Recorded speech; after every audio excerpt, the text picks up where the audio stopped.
here. Want to say hello. Welcome to The Hang, season three. We made three seasons, whatever that means. Who knows what the hell a season is? It started out as 10 episodes, then it was 11 episodes. I think this last season was 12. Who knows? Everything's messed up with this pandemic. Seasons, baseball, hockey. I'm in a quandary because I don't know. I'm a Yankee fan, but now I'm down in Tampa Bay. Definitely rooting for the Yankees, but was very happy to see Tampa Bay Lightning get the Stanley Cup. I'm a hockey baseball kid. So anyway, welcome to The Hang. I'm already going off to the left side. You see that? Welcome to The Hang. And we had a few weeks off trying to get it together. On those couple of weeks off, and we got a lot accomplished. So we don't have a guest today, but I do have my trusty buddy and sidekick who is responsible for this whole stream. He takes care of the stream, and he's a good buddy of mine and great trumpet player. Let's say hello to my friend Stephen Wright. What's up, Stephen? What's going on, guys? How are you? I'm the one with the hat tonight. You have no hat.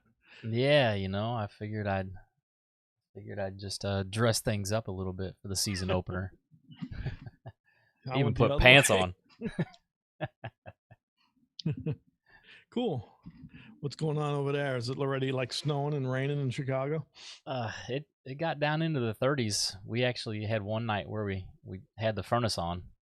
Oh man. Yeah, that sucked. Today was 90 degrees here, man. Not to rub it in. It was ridiculous. Yeah. Last week we had a nice cold front come through, but man, today it was like, but yep, it's been up and down. What's that? It's been up and down here. So, okay. Yeah, it was in the 70s today, 38 2 nights ago. It's like, it's 2020 though. What are you going to do? It's 2020. It's a mess. You know what? Instead of talking about music and hangs and stuff like that, we should become weathermen. Yeah. We should be 2020 weathermen. You know, what kind of gig you can be half wrong all the time and still get paid.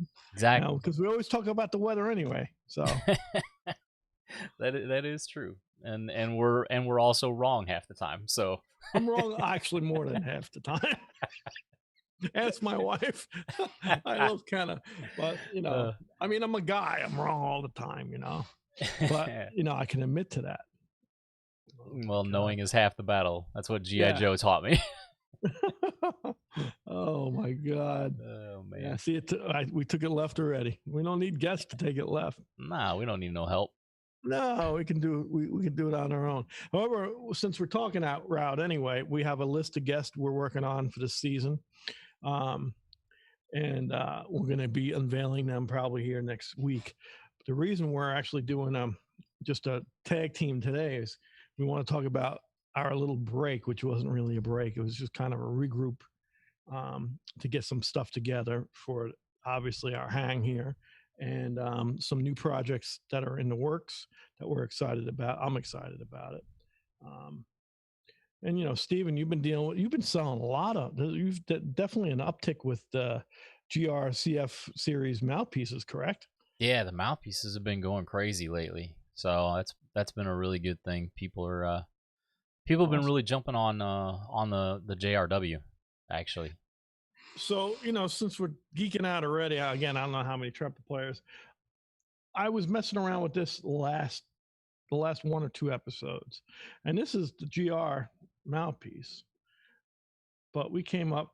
I always back in the day, I always messed with weight, with heavier shanks, and Gary was, he was never, he didn't go either. He could go either way with it, but this is a standard JRW cup, my standard rim. JRW is our new series. It's basically it's off of the what is it? I'm having a brain freeze here. It's off the Rockstar. Go ahead. Off of the Rockstar. It's off the Rockstar. Yeah. And we went JRW because it has Jazz Rock Wizard. So it's the latest and greatest with the flat rim. But we added the Fatso, JRW Fatso. We put some weight on it. And it's really, it's doing really well for me. My first gig with it's probably going to be, actually next Monday I have a gig we're doing a live news feed for our other gig that's coming up.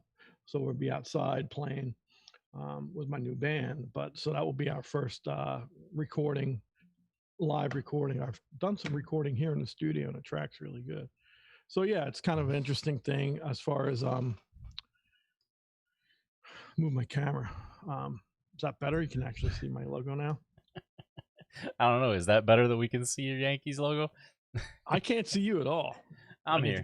Oh, all right. Yeah, I was watering the trees. Oh, you going the bonsai route again? Bonsai! Bonsai! Yeah. Look at you, man. You look like you're in the forest. Well, it's that it's that time of year where everything's got to come inside,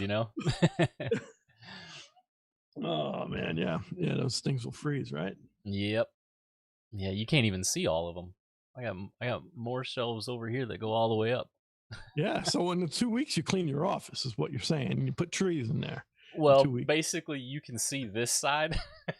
Oh, the other sides. All that stuff is on the floor on this side. Okay. Hey, but that's all right. What you can't see isn't there. You don't know. Exactly. Nope. Exactly. I see you got stuff in the back down that wasn't there either. You got your PA set up, huh? Speaker. Yeah. Yeah, what's doing? We've been rehearsing a new project, Sunshine City Brass. Say that 3 times sober. Sunshine City Brass, Sunshine City Brass, Sunshine City. It's the third time always gets me. Yeah, I mean, imagine if you were sober. Yeah. It wouldn't help. Oh man. But yeah, no, we've been rehearsing here Wednesday nights. I have a couple of my buddies.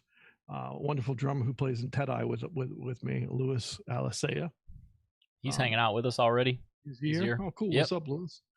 I have Louis holding on the drum chair as always. He's my go-to guy here in Tampa Bay, or anywhere for that matter. He plays a lot of great different styles well, and he's a good hang. So we love playing with Louis. And Louis's buddy, his bass buddy from when they were out with Al DeMiola, Elias. I have a problem saying his name. I have to see if I can actually say it right. I don't want to butcher Elias's last name. It's a simple name, but he's playing bass. He's also playing piano. So it's basically a small trio, and we're adding guests, horn players. We have Ronnie D singing with us and playing some tenor sax, and who's opening the concert is a young gentleman here in Tampa. Wonderful player, Kyle Schroeder. He's playing alto and tenor. Sorry. He's playing alto and tenor. He's opening for us, and I'm going to have him play some tunes with us too. So it's going to be fun. Mm-hmm. So Elias plays bass and piano. Tona, it's T.Ë.T.I, Elias Tona, I believe. Mm-hmm. So he's great.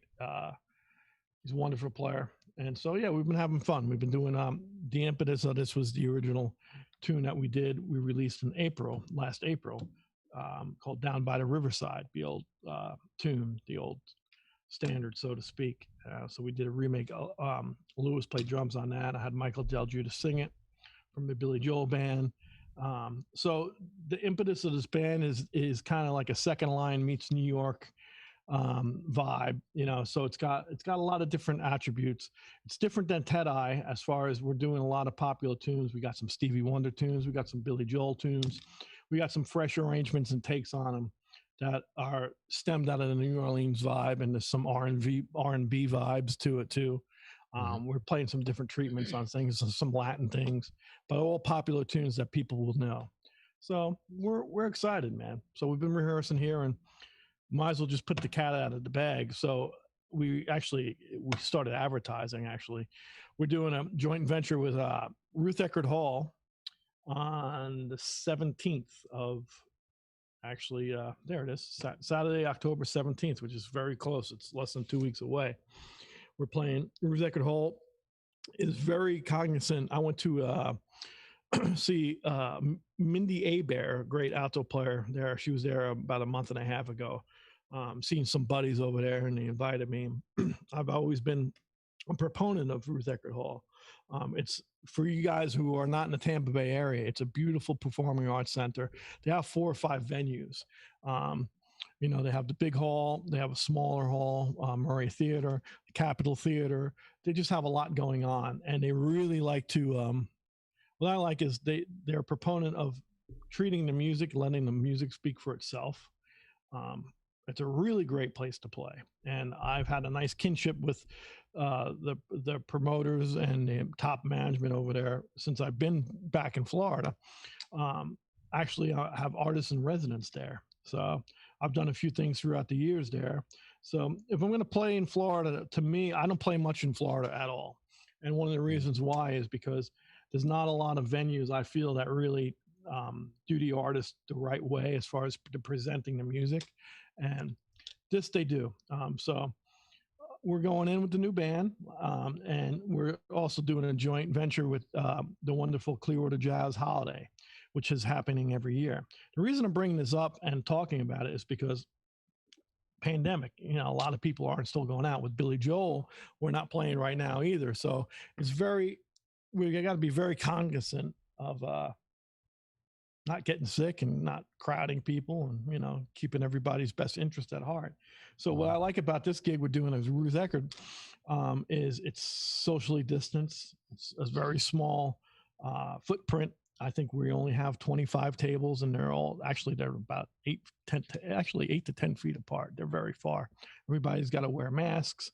And the Clearwater Jazz Holiday, which is a big jazz festival here in Clearwater in the St. Pete, Tampa area, they're not actually having the festival. They're doing smaller, scaled down, socially distanced venues. And we're lucky enough to be on the Wanderlust series, which is the smaller. They're not doing anything big. So they got involved. And so we did a joint venture with Ruth Eckerd Hall and the Clearwater Jazz Holiday. Incidentally, first time I played Clearwater Jazz Holiday in 22 years was last year. I was a guest artist with the wonderful Blood, Sweat, and Tears band. My old band I used to work with, they invited me to come and be a guest. So I played the festival last year, and I remember what a nice festival it was. And so they were gracious enough to kind of jump aboard and help just try to get the music out. We're all trying to, you know, just be safe and get some music out. And, you know, it's a different thing. Like I said, than T.Ë.T.I, it's a smaller production. We don't have any video. T.Ë.T.I, we usually run video and multimedia things going on. This is just the opposite. This is guys getting together and playing and having a blast. Not that T.Ë.T.I isn't either, but it's a smaller production. So I rambled. No, that's cool. Can you add to any of that? Because I'm getting tired of hearing myself talk. No, it's cool. Just to expand on it a little bit. You know, Carl mentioned that the tables, you know, are limited. The reason that it is that way is because what it is you're actually, instead of buying individual tickets, what you're doing is you're buying a table. So for the cost of the table, you get entrance for yourself and 3 guests. 4 total. Yeah, 4 total. $100 for the table, right? Yep, $100 for the table. So, you know, I had four people, $25 a piece. Nothing for a major venue show. Yeah. You know, there's because it is tables, there is going to be snacks available. They give snacks. There's going to be snacks for you. And then I believe cheese and crackers. They give cheese and crackers. Yeah, they used a really fancy word that I didn't know. Charcuterie. I can't. Such to see.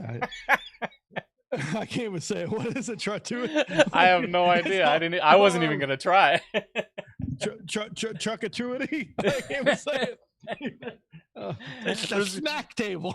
It just reminded me. I know this is gonna sound really stupid, but when I was little, we had the Disney Channel on, and there was always that cartoon where it was Jack and the Beanstalk, and he used to go and he couldn't say pistachio. Pistachio. Yeah, it was smash me. I don't know why it reminded me of that, but yeah, there's gonna be little food. I believe there's even going to be like larger food items that can be purchased and things like that. I'm not sure exactly what that would look like yet, but Oh, I don't know about that. I know there's a yeah, cash bar. I know. I checked yep, that out. yep. There is going But to be it's a very bar as well. safe, is what we're getting at, right? Exactly. Yeah, exactly. But wanted to give you some context as to why it's table format rather than The normal like theater thing. seating. Yeah. Yeah. But yeah, actually I saw somebody in the chat that mentioned that is it Desiree? Looking forward to the show at Ruth Eckerd Hall. Cool. So awesome. Yeah, that's great. I mean, I think we're already sold 8 or 9 tables, and I think there's only I think there's 25. So yep. we're not trying to push everybody, but at the same token, what I was told from the box office is, it's kind of jump on it while you can. We when I seen Mindy Abair there, and there's been some other local acts that have played there. I believe Greg Billings has played there, which is a great local band.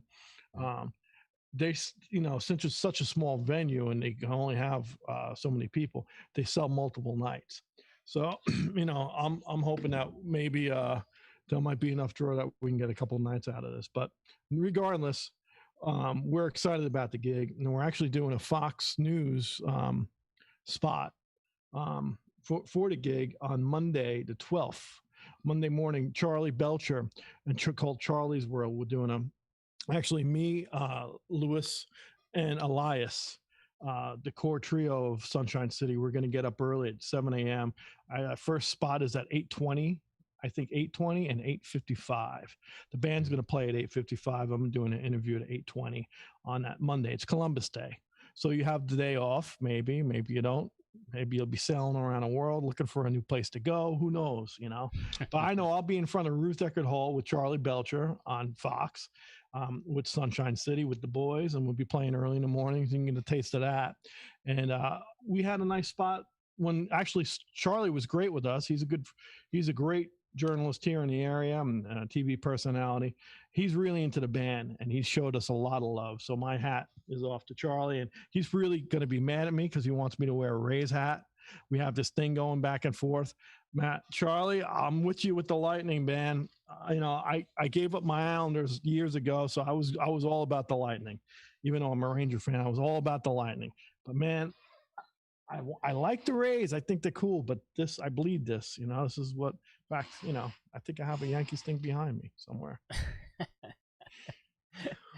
Yeah, there it is. I think you got a big Yankees thing on the other wall there. I can see peeking into the side. Yeah. Oh yeah, I got the game on.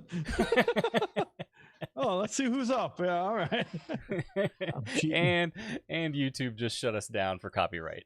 Yeah, we're done. Yeah. See you guys next Tuesday. Yeah. Oh, I'm not touching that one. Yeah. Any question? Actually, I always start off the night too. Is you guys, I can't see your questions or comments because I'm blind. It's very small on my screen, but hit me with some things. Love to have dialogue. You guys are my friends and family. So, Stephen, whatever you got, throw it at us. Yeah. But yeah, Charlie's been, just to finish the thing, Charlie's been a very positive influence, promoter of the band. So is Ruth Eckerd Hall. So we're excited to do the spot Monday. If you're local, check it out. And if you're not local, we're going to rebroadcast it. You'll see us with bags under our eyes. I am buying donuts and coffee for everybody who shows up. There's only going to be 3 of us. So you're going to have to throw the donuts at them. But yeah, of course. It's a small band. No, but like you mentioned, you guys, the chat is open. If you put things in the comments there on Facebook, they actually come over to me inside the broadcast software. So anything you guys are curious about. Actually, Kyle Schroeder just joined. What's up, Kyle? Kyle is on that bill for the show. So yeah, Kyle actually opened for Mindy. I met Kyle a couple of years back. I've been following his career. Young, I think he's 23, young buck, playing tenor and alto, and just graduated out of University of Miami. And I like his vibe. He's a great kid, great player, and he gets around the horn really well. and nice guy. And so he's going to open a concert like he did for Mindy. And I'm going to have him in about 5 tunes. He's going to guest with us along with Ronnie D. Ronnie's going to sing some and play with us too. So we're excited to have Kyle. And, I should kind of speak about this too, since we're just talking about the gig.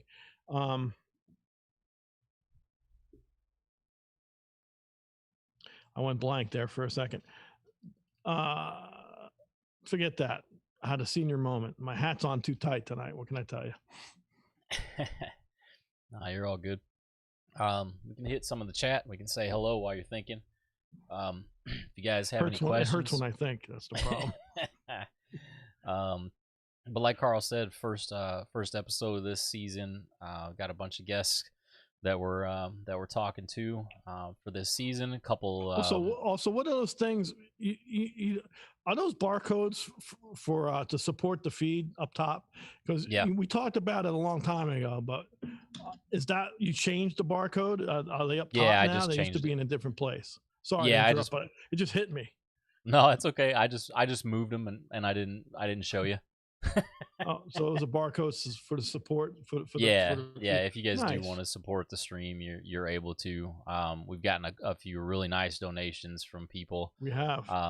It's been really great, and actually all the donations from the stream have gone right back into the projects that Carl was talking about. Oh, stop lying, man! I use it for bait money and they go fishing. What are you talking about? I don't put any money into this. We know. It has nothing to do with the boat. It actually, Stephen and his technology and all the stuff that we're accruing is it's just kind of keeping it going. We didn't think we were going to make 3 seasons, and you guys are hanging with us. So yes, it goes to the cause, so to speak. Yep. So, but like Carl said, tonight's kind of just the, we're not going to have any guests tonight. It's just the 2 of us and you guys. So if you have any questions, if you have any questions you guys want to talk about, we can hit those. We'll say hello to some people here. We've also got the Wheel of Fish that we can visit if we need to. Cool. That's always fun. I get to play my fanfare. I know you love the theme music for Wheel of Fish. So it's great. Let's see. We got Nicholas joining from Delaware. All right. Got George and Brenda joining from 2 separate locations in Missouri. Right. What's happening? Got Diane sending hugs from Connecticut, missing the monthly Astor Room evenings. Me too. Me too, Diane. Got members of the regular crowd. I think we can call him the president of the regular crowd now. We got Noah. Noah's the president of the regular crowd in my mind. Yep. I'm officially. You don't knight the president. Uniting Noah. You knight a president. What do you do for a president? You crown the president, right? Well, either way, you're not. Club. I think you got to knight him, man. You got to hit him with you hit him with the sword on each shoulder. That's what you do. All right, Noah. Consider yourself hit with a sword. Tapped, not poked. Yeah, exactly. So Noah says, "Evening, everybody. Great to be back hanging with all the wonderful people." Cool. We got Don Bullhorst enjoying. Yeah, he was enjoying the elevator music that I play in the waiting room at the beginning. Man, you were awake through that, man. I fell asleep with that, man. Let's see. And let's tell them about the elevator music. So the first time we did this feed on the first episode, we tried to be slick. Yeah. And so we played a track off my first record. It was some bossa nova. I can't remember what you played, but it was one of the tracks off my Organic CD. Oh, it was Karikan? I think it was on my second round. Okay. Yeah. So you played it, and man, so I wrote that tune. I wrote it in Puerto Rico for my wife. I think I own the tune. I got the publishing on it. And what happened? We got red flagged, and they wouldn't let us use it on our own feed. We got a copyright strike on your own song. Yeah. So now we have a copyright-free music that plays at the beginning. So for the elevator music, we didn't make that elevator music. We had to. It's free, so that's why we use it, because there's no infringement. But I can't even use my own music. Check that out. Yeah, it's pretty crazy. Yep. And Facebook's changing their rules again to where it's getting even more stringent. So let's see. Don chiming in from Baltimore, asking. Well, all you guys know that Carl was with Maynard many years ago, but what were the years for Don, Carl? What were the years you were with MF? That is a damn good question. It spanned over 12 years. I want to say I joined in the winter, December of 93. December 93, I believe. And up until he died in 2006. My main run, I did a 3.5 year run. I jumped on and off the band a lot. My longest run, I'd say, was from like 96 or 97 to 2000, something like that. Or it was a 2.5, 3 year run, and then I get off the band for a couple months and I jump back on. It was great because I had a wonderful relationship with not just Maynard but the management at Sargent, and I kind of have an open door policy. So I'd go back to New York. I'd always put my stuff in storage in New York because I couldn't afford to pay my rent in New York, and that would dictate if I was going on a road or not, or if I had a gig in town. I'd stay in town. I'd take my stuff out of storage or crash at a person's house. We used to call it couch surfing. So it was a 12-year on and off thing, I guess. Well, actually, maybe even longer. So what? From, let's say, 94, Maynard passed away in 06. The last call I got was just 3 months before he died to do the Blue Note and do that last record, and I couldn't because I just got Billy Joel's gig. And we're going to Europe. And Billy said, there'll be other times. Go make that money, Carl. So I made the money. And, shortly after that, I spoke to him on his deathbed. Unfortunately, I got a call. And I knew he wasn't doing well, but we didn't know it was that bad. And so, so it was a wonderful experience. It was the best part of my education, indirectly and directly. Just seeing him and the band kind of do what they do was very eye-opening for me, and I learned a lot, and I still think about it every day. Yeah. Let's see. Michael Hackett saying hello. Henry What's Cooper. up, Hack? How you doing, Henry bro? Cooper It's been a saying long hello. time. Michael Great trumpet Moshmans. player. Michael's a great trumpet player, Michael. Nice. You but go back to Indiana, bro? You fishing? What are you doing? You bass fishing in Indiana? I know you're playing some mean trumpet. Michael and I met. We were both with Con UMI at the time, before Con was with Selmer, before it was Con Selmer. Con was United Musical Instruments. And we were both repping the Con Vintage 1 trumpets through Fred Powell, who was a mutual friend who was designer of those horns. That's how I met Michael. He was living in New York also, playing a lot of gigs. And Mike played wonderfully and is a great teacher and was playing a Vintage 1. We got to hang a lot at trade shows. And yeah, man, it's good to see you on here, Mike. Yep. Henry Cooper, Mike Mochman, Billy Menk. What's up, guys? Rob Albert, welcome back, guys. Hope you had a nice break. Got to be honest with you, Rob, it didn't really seem like we had time off. No, man. That's when I got stumped early. I was going to talk about really what we've been working on. And, we had the virtual arts thing, which was crazy too, that we'll get into later. Yep. Which we only have one more week of sign up for that. So we did a lot for virtual arts. I did a couple of recording sessions. I'll tell you, man, even though it's, we're not playing live, I tell a lot of my friends and family this. I feel like I'm working triple as hard now than I ever did. It's crazy, man. It's just crazy. It's good though. You got to keep yourself busy, even though you don't see a lot of this stuff. We're really trying to keep ourselves busy, man. Yeah. So. And besides this show and the show at Ruth Eckerd Hall, we've got some really, really cool things that we're going to be excited to announce soon. When we get the go ahead on those. What is it? I'll let you know when you need me? Yeah. I'll let you know when you need to know. All right. I can't keep up with it. Yeah. I was telling my wife the other day, I was like, man, it's great. we're not complaining. It's just there's a lot of moving parts. So yeah, it's been really good. So let's see. James Skitka's back. James is here. Good to see you too, James. Hang Monster Frank Benici. What's up, Benici? James is asking if there's any chance of getting Ed on as a guest. Ed Sargent. Having him tell stories would just be a lot of fun listening to you two cut up. Yeah, actually, without a doubt, James, he's on our master list. We've talked about it.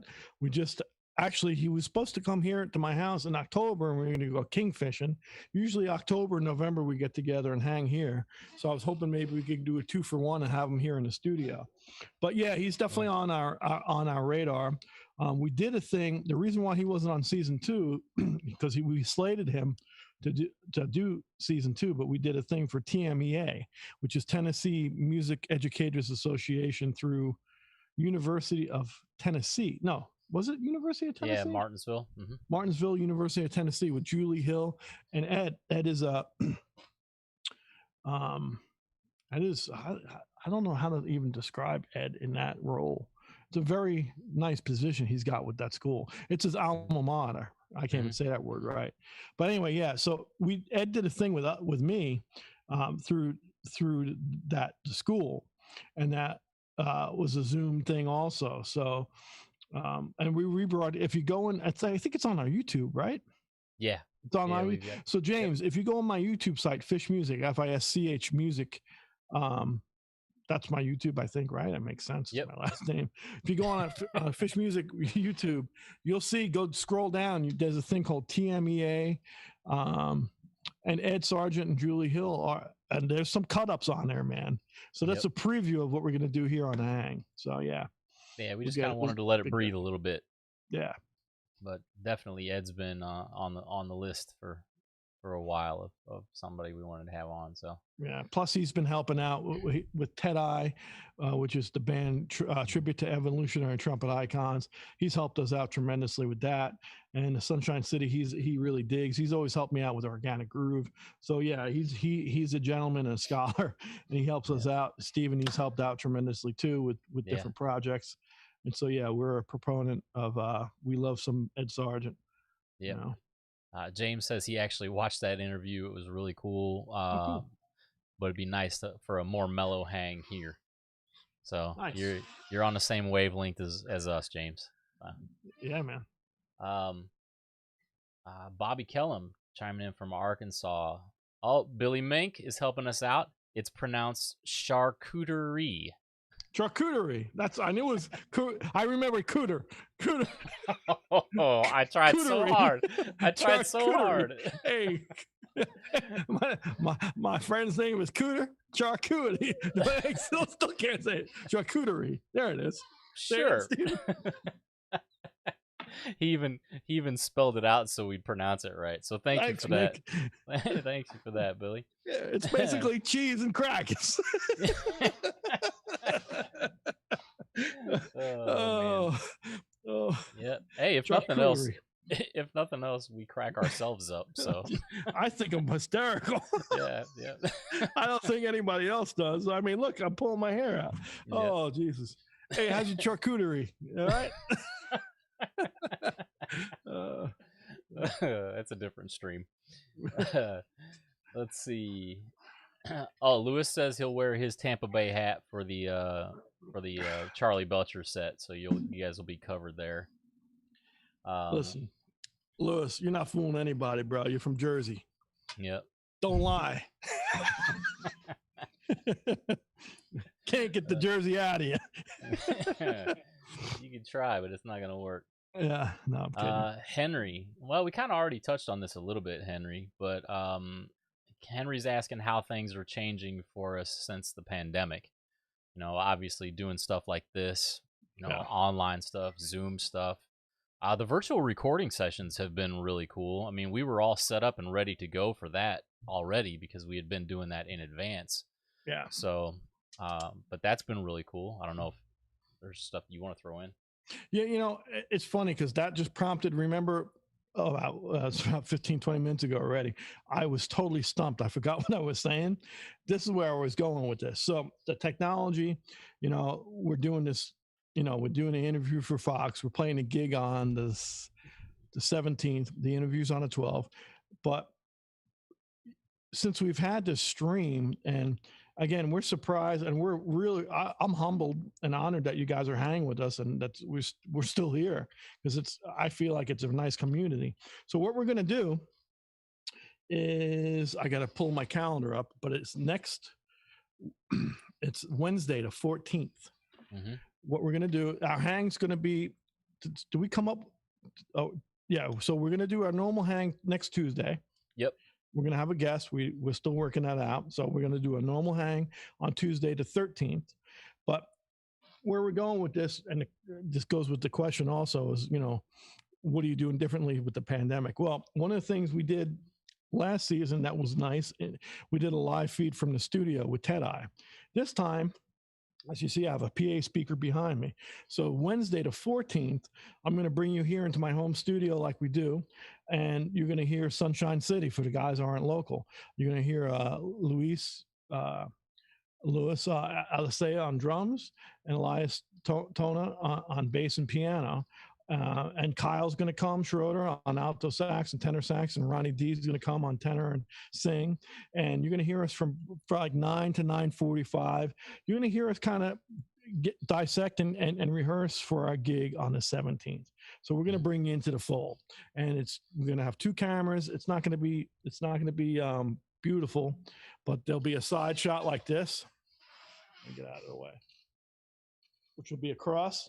And then there'll be a front shot, and then the audio will be the audio. It might be nothing special, but it'll be a little hang. So we're just, again, trying to bring things together. And again, those barcodes really help us out as far as trying to get merchandise and stuff to support the feed and to support the fellas. So yeah, we're excited about that.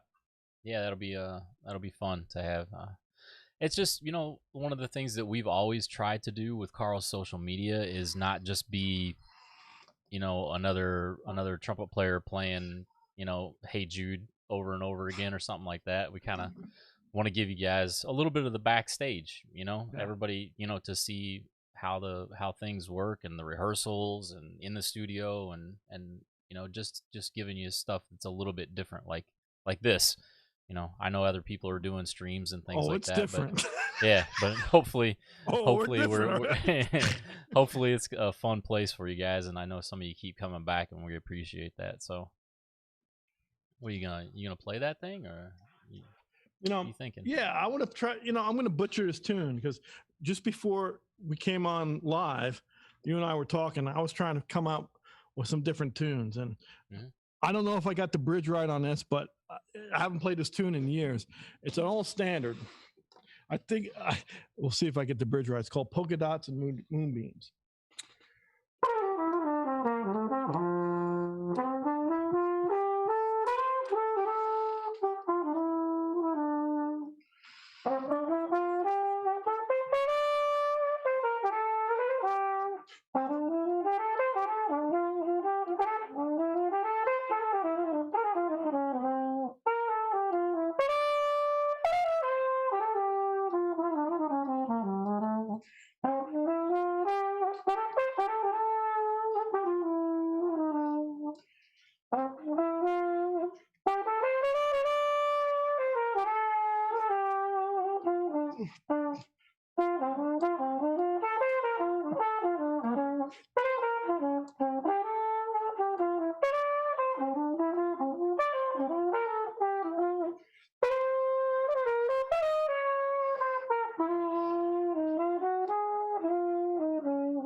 I think that's the bridge, right?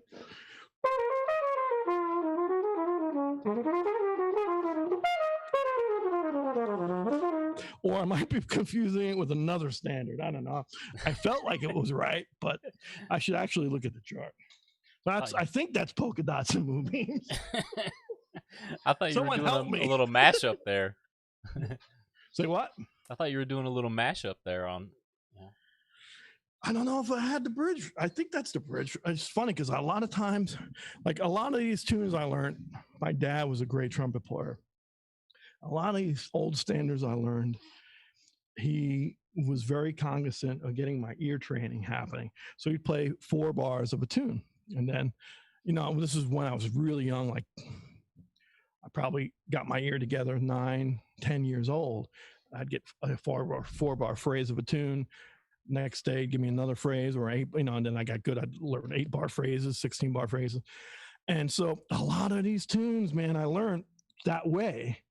And a lot of them, people will say, "Oh, we're going to do this tune F." I'm like, I don't know what it is. I hear it immediately. I'm like, yeah, I played that a million times. Like, but what's funny is now, if I don't play them and I'm getting older, I'll be 48, 48, Jesus Christ, 48. And now like they're getting mixed up in my head. So if I don't play them, I'll forget like the release or the bridge or interlude. So I think I don't know if I did it right or not, but that's, and now when I look at the charts, I'm like, oh yeah, that's what it is. Okay. I think that was the bridge for Sentimental Mood. Was it? Yeah, I think so. Someone chime in. Well, actually, if it is, it worked. Perfect. It might be. Yeah, I don't know. It's all right. It's on purpose. No, it's not. I feel bad. Whoever wrote is gonna. I'm sure he's dead, but or her, or maybe she's dead. Whoever it is probably dead. But if they are alive, they're probably gonna kill me. Hey, but you're in there too. Yeah, you're right. It was Sentimental Mood. Yeah. Yeah.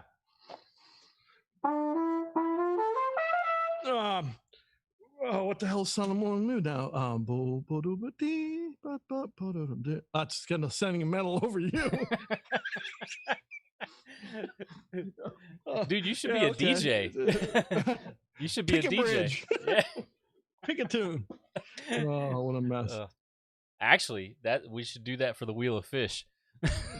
What's that? Spin once for the head, spin the second time for the bridge, and you got to make them work. Oh my God. It's funny because you seen it right before the feed. I'm like, man, I want to play some different things. I haven't played in a while. I'm like, this is a nice tune. I'm like, I couldn't remember the bridge, and that just popped in my head. And I'm like, I think it's right. I don't know.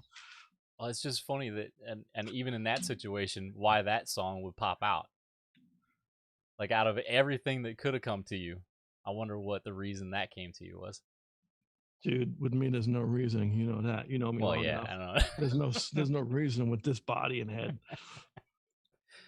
Oh man. Well, it sounded good nonetheless. Let's see. I'm shooting for good. I usually go for bad, but I'm shooting for good. What is that? What is that? You've told that story before, but where did that come from? I know it was somebody. I can't remember. You sounded pretty good. Yeah, there was a specific story where somebody came and said that you sounded pretty good. And you're like, that's what I was going for. Yeah, he goes, yeah, you sounded all right. You sounded good. I'm like, oh, that's exactly what I'm going for. I'm going for good. I'm not going for great. I'm not going for any of that. If I can just be good.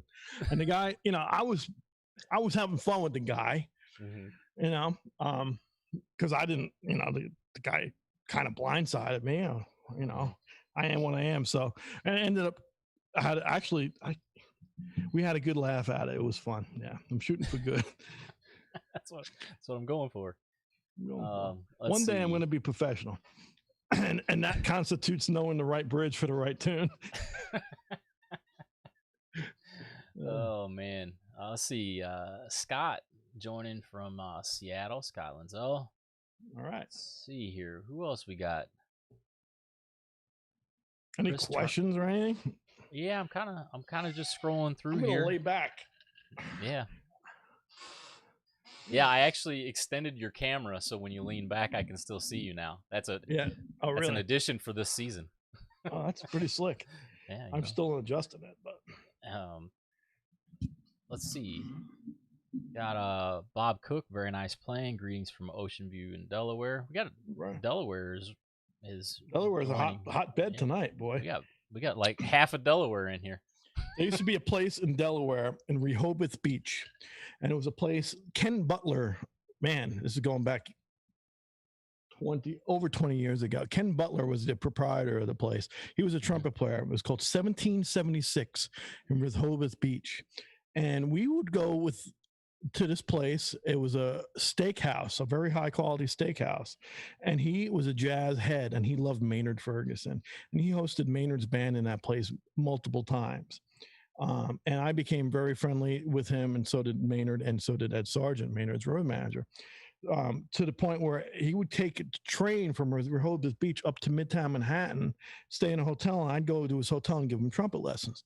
And so the reason I bring up Delaware and this whole Rehoboth Beach thing is when I first put my first band together, Organic Groove, he had me come down not once but twice and headline that club with Organic Groove.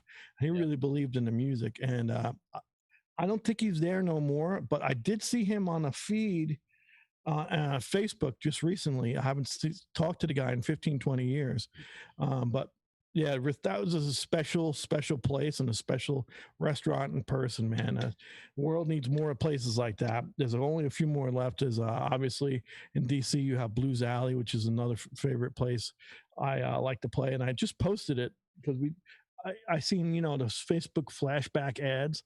It's been a decade since I played Blues Alley. And Chris Ross is a good friend of ours, a proprietor there. And I've had many talks with him throughout the years of bringing my Nouveau Big Band, or I actually brought Organic Groove there, but that was 10 years ago. Man, time flies. But I'm worried about these places after this whole, when we get out of this funk here. I'm worried, that they're going to still be alive and kicking and going. Yeah, they're talking here in Chicago, they're talking about 80% of the hospitality and live music places not reopening at all, like ever. It's been so difficult. But really quick, while we're talking about some of those venues and stuff, I don't know if you'd seen it, but I know you played there with Maynard a few times, and I've been there many times. But the wonderful Joe Siegel from God rest his soul, Jazz Showcase. He recently passed away. So man, we're not trying to get dark. Joe was a proprietor of keeping jazz music alive, and like you said, he was at the Blackstone Hotel, but even before that, he was in a different location, right, Stephen? Yeah, he started. I think he produced his first show in Chicago in the mid '40s. Yeah. So I mean, you're talking 70 plus years of bringing live music, to Chicago. So I just wanted to make sure that we gave him a little. Yeah, we talked about him last season too when he did pass away. But he was a big institution in the Midwest. You went anywhere in the Midwest, you played the Showcase. And the vibe was always great. And so those guys and those iconic places are hard, are falling on hard times. And then let's totally change gears too. Before I got on, God rest his soul, Eddie Van Halen. Yeah, Van Halen. Yeah, great guitarist. One of the instigators of playing that Fender man. He just was if you liked anything in that rock vein, man, he was the guy you listened to. I used to love his solos, man, and just that whole band. Even with Sammy Hagar in it. I'm a jazz guy, but man, I love that band. The original Van Halen, I loved. He was, throat cancer at 65. So we wish his family peace and solitude. Yeah. What a loss. Real positive I am, aren't I? Well, we're just trying to pay tribute where tribute's due to some people, Yeah. But yeah, I do have a couple questions in here. Okay. We've got one that I know for the trumpet players that have joined, it's probably more for the non-trumpet players, but when you're playing a trumpet versus a flugelhorn, which takes more air to produce a sound, or are they the same? This is from a saxophone player.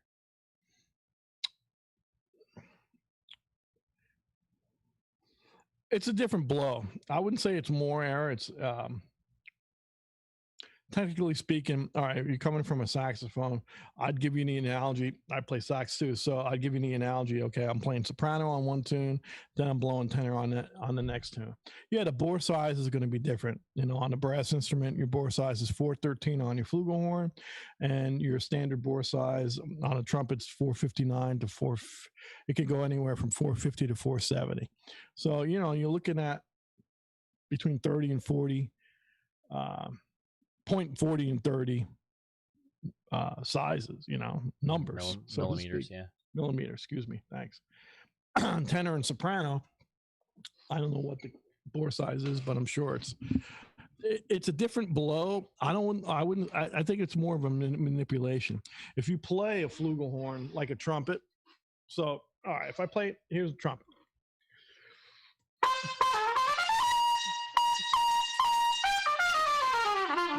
We play it bright, push the air hard. If I was to play with the same airstream on a flugel, it's still mellow, but it's not. You don't want to approach your flugelhorn playing like that. That's not what it is, you know. So did it back up on me being a smaller bore? Not really. I don't notice it, but what you want to do. You want to take advantage of the bore size and the blow, and use and take advantage of, like, if you're subtoning a Dexter Gordon tune, if you're playing tenor.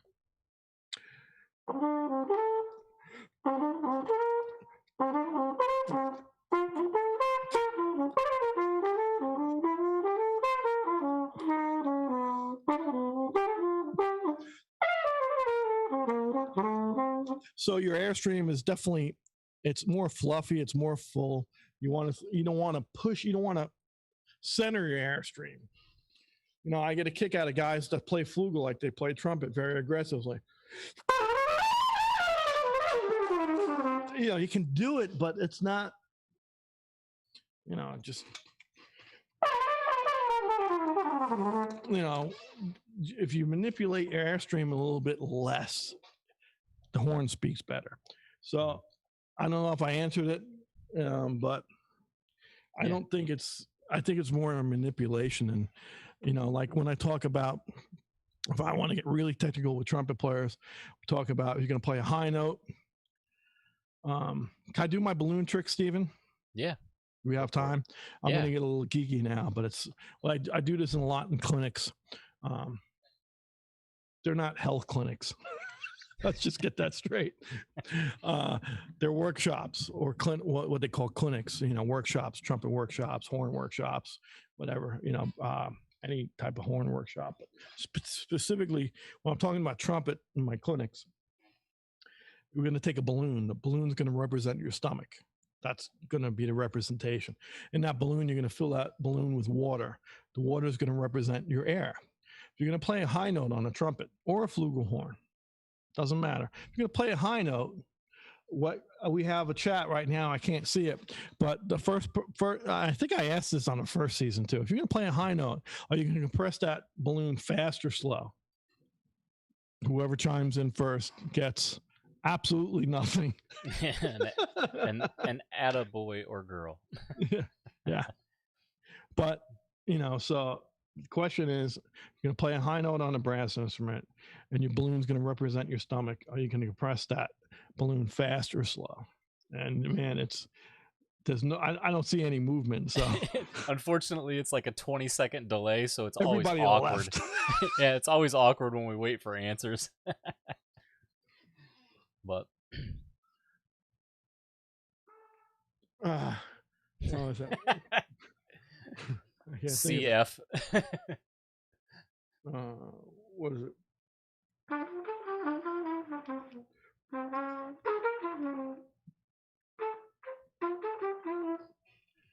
All right, we got a fast. Got something in my head. I can't get it out. Yeah, correct. You're going to compress it fast. So that water in that balloon is going to come out just like you put your thumb over the end of a garden hose, it's going to the air, the water or the air is going to come out in a stream very fast. Compressions. Okay. Now you're going to play a low note. You're not going to play it. You're not going to compress it fast. You're going to compress it slow. It's going to come sputtering out the end. It's very, very simple, common sense. Here's the thing that people that they forget. I'm not putting any extra water or air in that balloon in my stomach. I'm manipulating it. So my stomach might be bigger than yours, and it probably is because I like to eat and drink. But whatever it is in my oral cavity, in my body, it is. So I'm going to tank up. It's not like I'm getting extra air. I'm learning how to manipulate that air for, as Maynard would say, Maynard Ferguson would say, as an energy demand. So I'm manipulating my diaphragm, my stomach, and my whole balloon to where I can compress that very quickly, or I can be very fluffy and very lucid. But it's not more air. I'm not putting more water in it. I'm just manipulating it. So that's the thing, because a lot of the old timers that I studied with back in the day are like, oh, more air. No, it's not more air. I mean, yes, I mean, if you're going to play, I always got a kick out of, I talked about this too in clinics, there's a lot of different breathing techniques, and that you read about, and they're all great, but there's a couple of them, that break it down. That's like a 4-stage thing where you breathe and you do this whole breathing thing. And I see there's a video of pretty good trumpet player, and you see him doing you can see him doing his whole workup to play middle G. Like, there's no energy in the man there, man. It's just, it's, you don't need a lot of air to make that. So I always get a kick out of that. Well, one of the things that you and I have talked about a lot, especially when we're working with people on the horns at the booth at trade shows and stuff, when trade shows were a thing, is, sometimes having, taking in more air than you need actually creates tension in your body, which is going to equate to tension in your sound. Yep.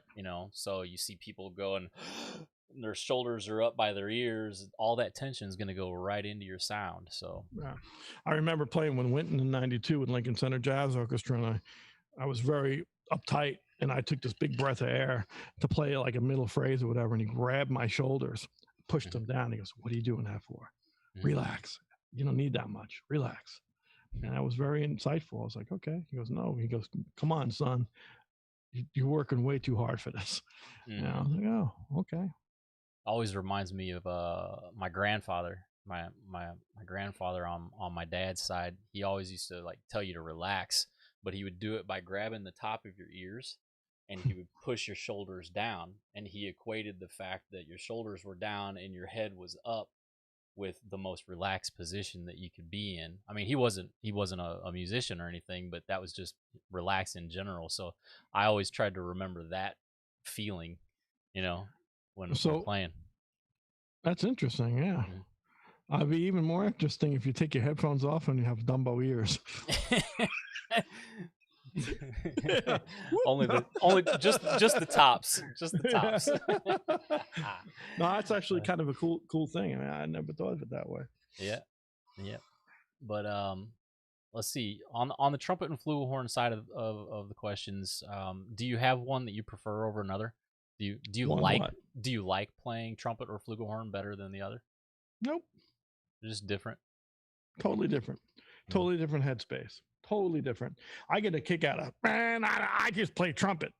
I get a kick out of guys who's showing up with trumpet and I just play trumpet, and then or a guy grabbing a flugelhorn and trying to play it like a trumpet. Right. To me, it's they're so, if they're played right, they're so opposite. It's such a nice, I can get that sound with a cup mute. No, you can't. It's not going to be as full. I'm sorry. So guys that are just playing trumpets, and, I understand the traveling thing. Trust me, when I'm not playing with Billy or where I can't travel with a whole bunch of stuff, I'm playing with mutes and mouthpieces and stuff like that, trying to get different sounds. But it's just such an easy go-to flugel-wise if you got the concept, man. There's the guys that play the flugel I mean, you look at with the wonderful Freddie Hubbard, and he played it aggressively like no one could, because he can. And Maynard too. Maynard played the, he put the flugelhorn down, and the thing would be, the braces would be sizzling on it. It'd be red hot almost. He'd scold that thing, but that was them, and that worked for them. What I say, and when I'm talking about, please use with a grain of salt, because it's my concept and it works for me. It might not work for you. That's just my opinion on things. If I had to pick one, it would be trumpet, just because I can get a lot. What's nice about trumpet is, hang on, let me get rid of some juice.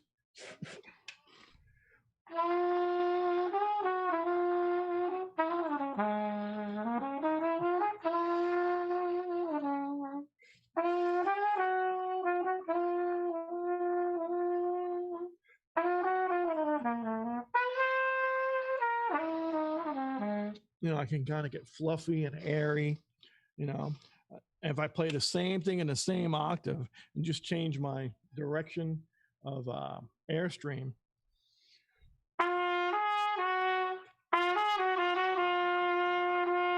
I'm not playing louder. I'm just directing, I'm manipulating my airstream. That's more direct. This is more fluffy.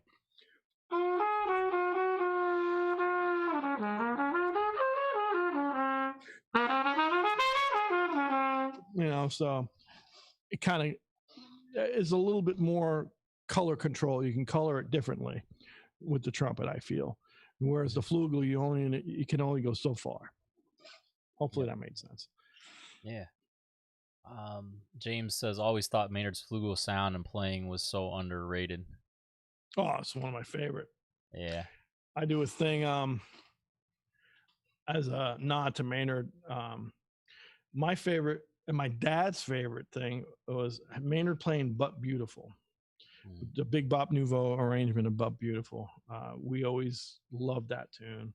And Maynard playing that, I think to this day, is stuck in my head. And we played that quite a bit when I was in this band. And now when I do clinics and concerts with college bands and high schools, that's when people ask me, what would you like to play battle-wise? I always pick that tune, because I hear Maynard in it, but I also hear myself in it. It's like, okay. It's but also too, it's nice because that tune and a lot of these ballads, standard ballads, I can jump between trumpet and flugel. You can get exciting, but Maynard, there's no question in my mind, some of his most lyrical playing and prettiest playing was always on a flugelhorn. Yeah, James mentions "Milk of the Moon." Yep, the Rano Swansky chart. Yeah, that's great that you mentioned that, James. Not many people know that Rano Swansky chart, who was a piano player and writer on the band. He wrote that tune when he was in high school and then rearranged it for Maynard's band. I actually have that arrangement. I used to play it in my Nouveau Big Band. And Ron was actually, incidentally, in my 10 years we were together playing, he was my organ player in Organic Groove. But Milk of the Moon,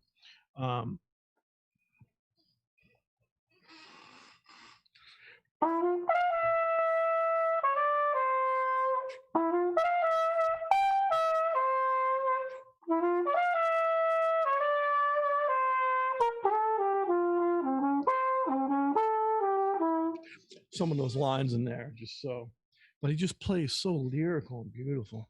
I'm not doing it justice. I'm a cheap imitation. But yeah, man, when he played that stuff. And actually that record, can I talk about this without getting in trouble? I can, I guess, right? About the horns. Steven? Yeah, I guess I can. Yeah. I think I know where you're geeking out and talking about Maynard and stuff. That was actually my flugelhorn he was playing.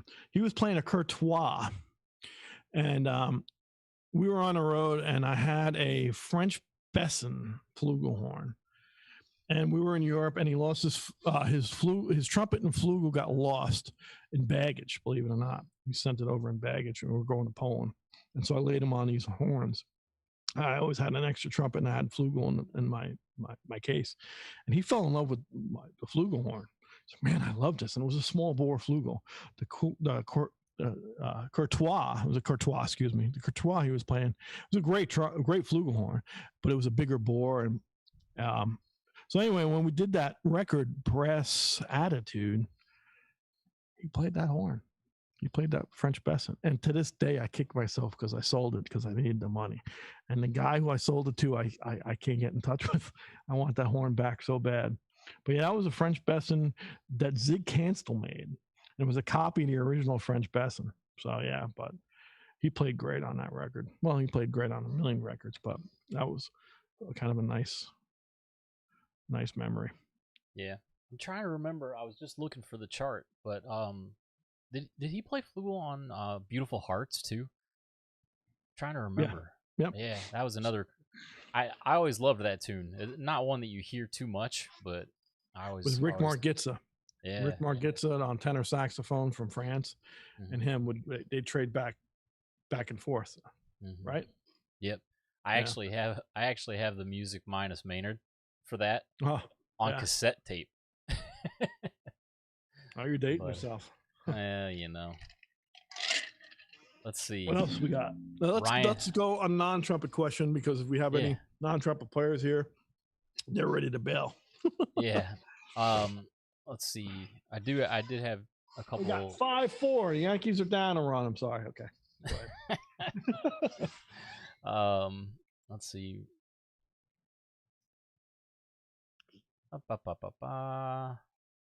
Okay, here we go.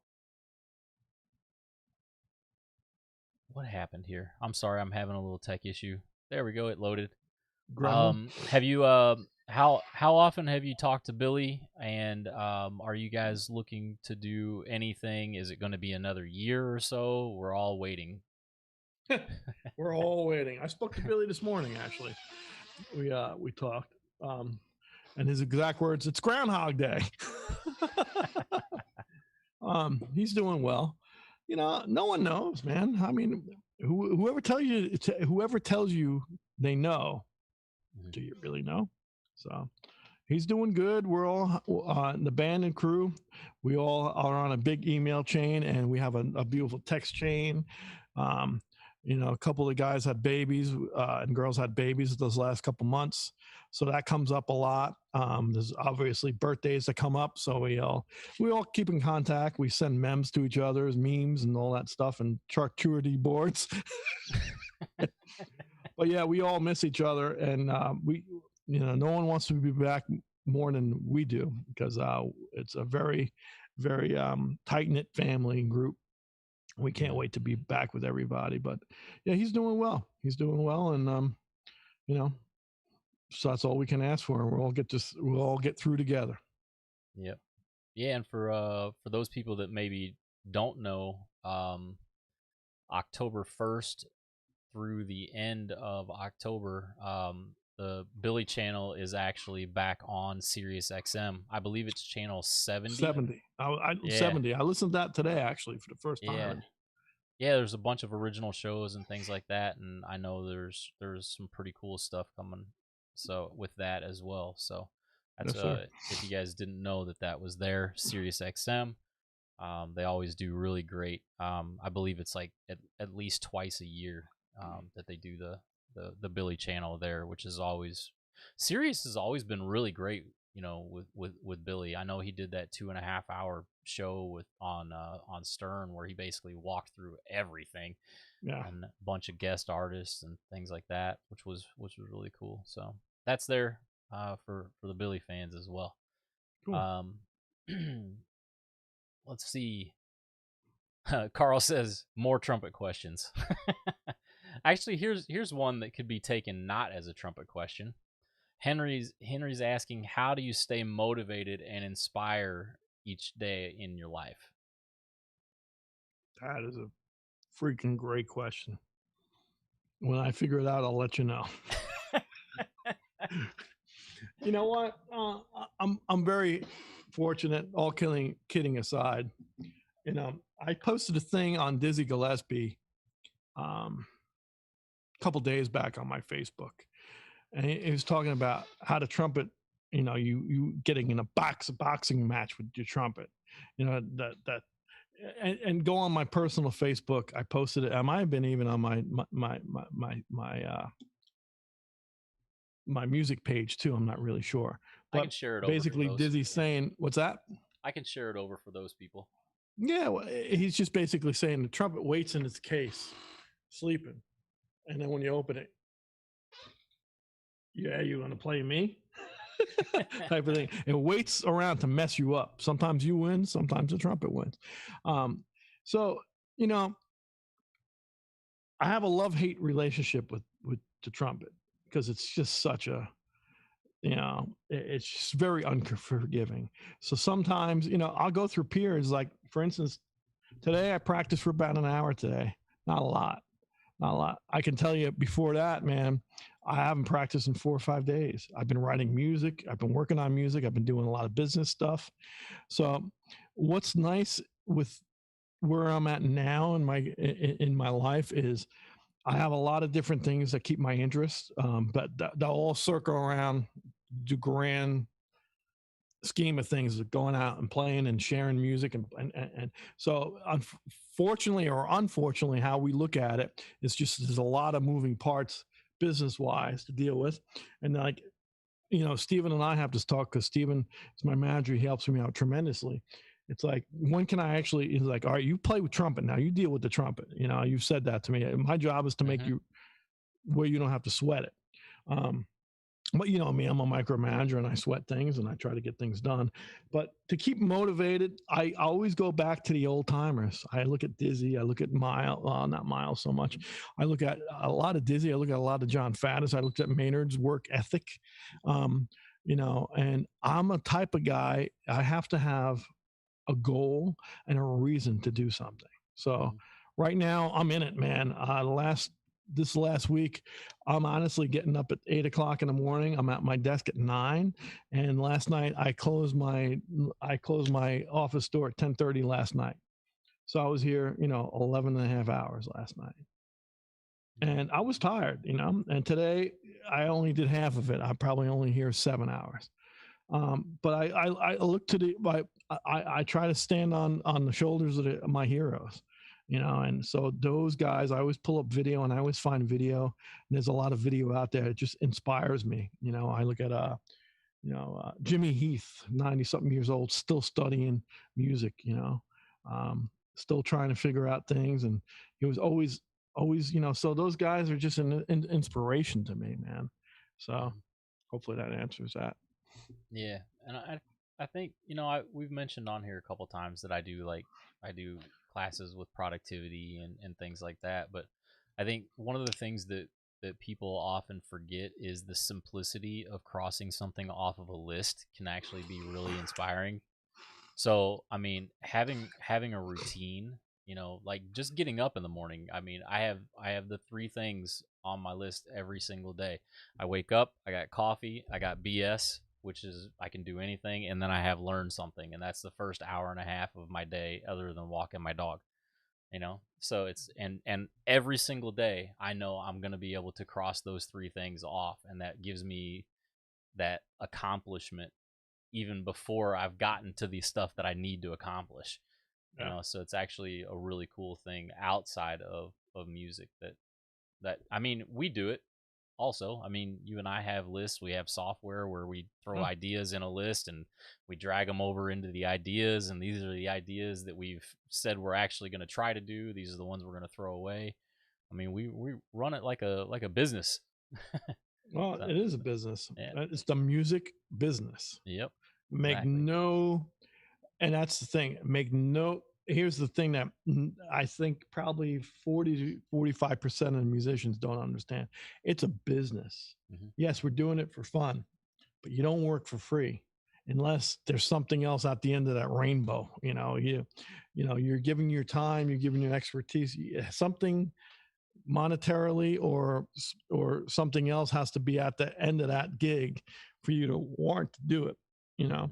But it's a music business, you know, unfortunately. And now the music business is, not to be dark, but you know, you can't make money recording anymore, you know, for the last over decade.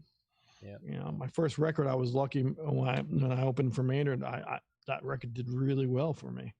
I'm not buying any houses off of it, but it supported ourselves.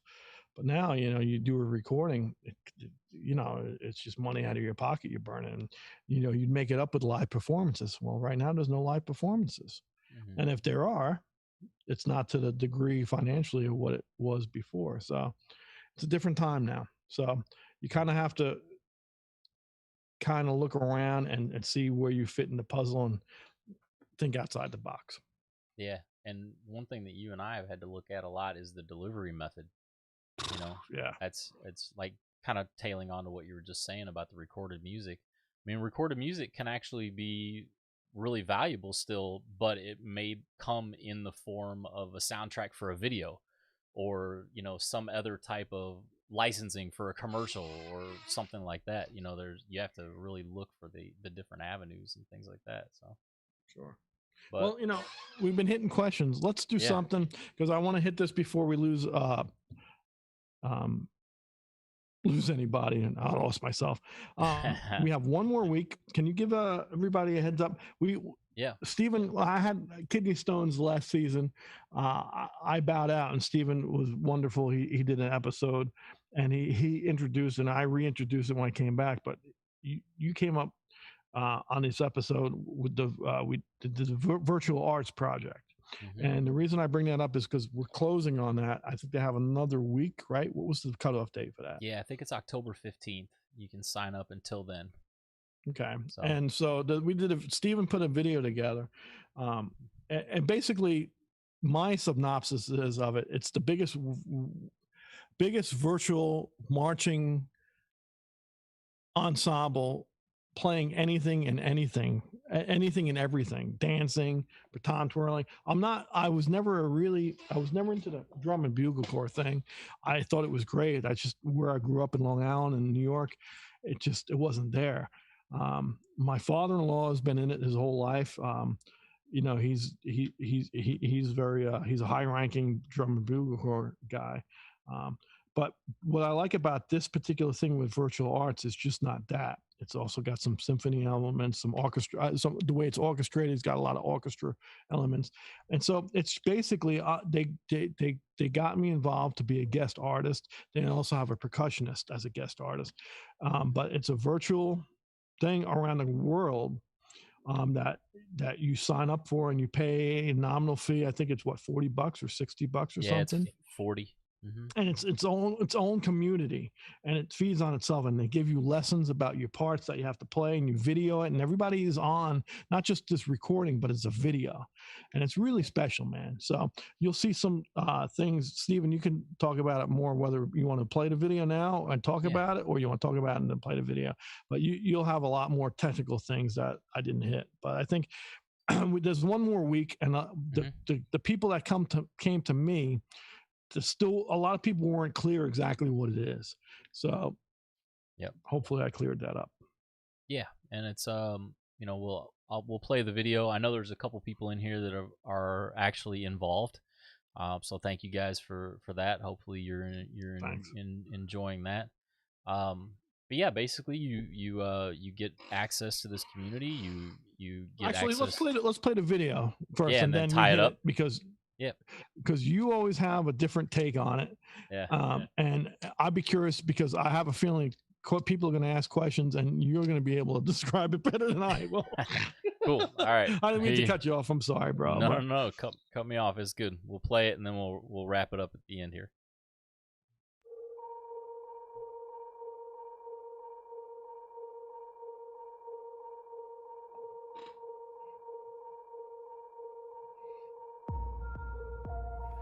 Change.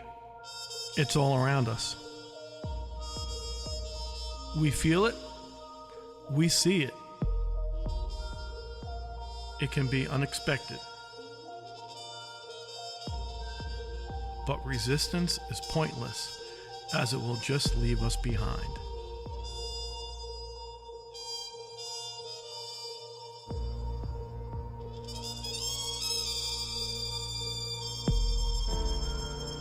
It can be difficult, bring us comfort, or even reveal new opportunities.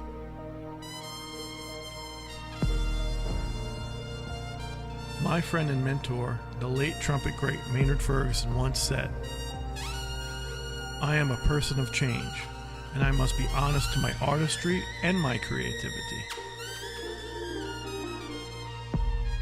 This creativity shapes the change rather than merely waiting for it to happen. We, the creators, become the innovators as opposed to standing idle."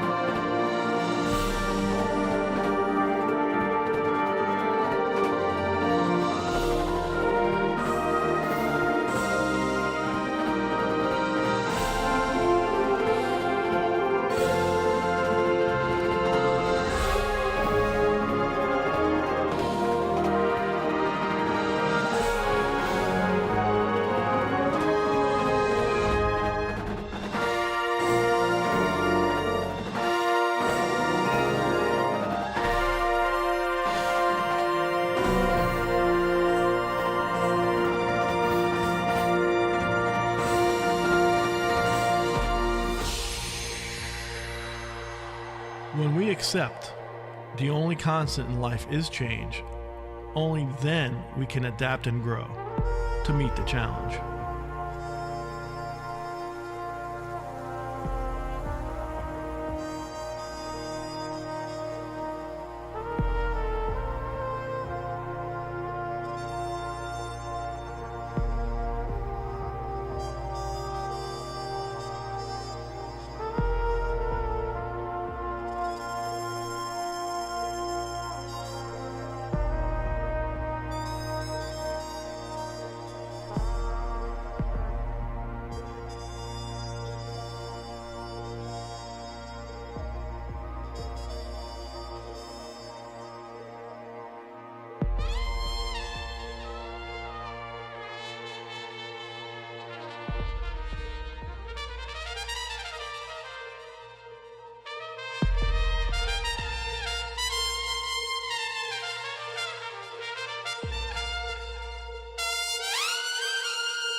There you go. So that's the virtual arts. So like Carl was saying, the reason that we did the whole theme of change is because the show is actually called The Constant, in the fact that the only constant in life is change. So we were hinting to what the show was going to be called before it was actually released. But yeah, the show is going to be called The Constant. It's actually, there's going to be an online live stream premiere on December 19th. So everybody that was involved is going to get to see it first on December 19th, and then as soon as it's done being shown, which I believe it's a 9-minute show total, then it'll be available for everybody to see. So it's pretty cool thing, and the production quality, they've got video editing teams I believe in Atlanta and in Los Angeles. It's all original music. I don't remember Michael's last name. Michael J. Miller. Who's a wonderful composer and arranger, orchestrator, good friend of mine. Yeah. So he's doing the brass. He's doing a lot of the brass. They have a couple different arrangers. He's the arranger of the brass, which is the most important part of the band. Well, yeah. Dude, it feels like it's 10 years ago we did that video. I know. Yeah. It was only crazy. Like last month, I think, right? Yep. That was a long week. Yeah. But yeah, that's it. There's I believe one more week to sign up. I think the cutoff date is October 15th. It's $40, and that $40 actually goes to pay for the software for the community. It pays for all of the composers, all the instructors, all recording gear, all that the recording you gear. Don't need.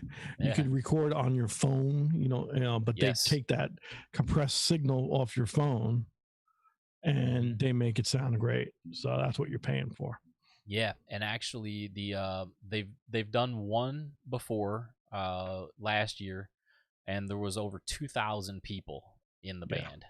So it Which was. you've seen a snippet. I'm sorry to interrupt again. I'm sorry. That snippet that was Steven put in the video, that was some of the video they did last year with the drum majors and everybody, the horn players. That was the video that came out last year, correct?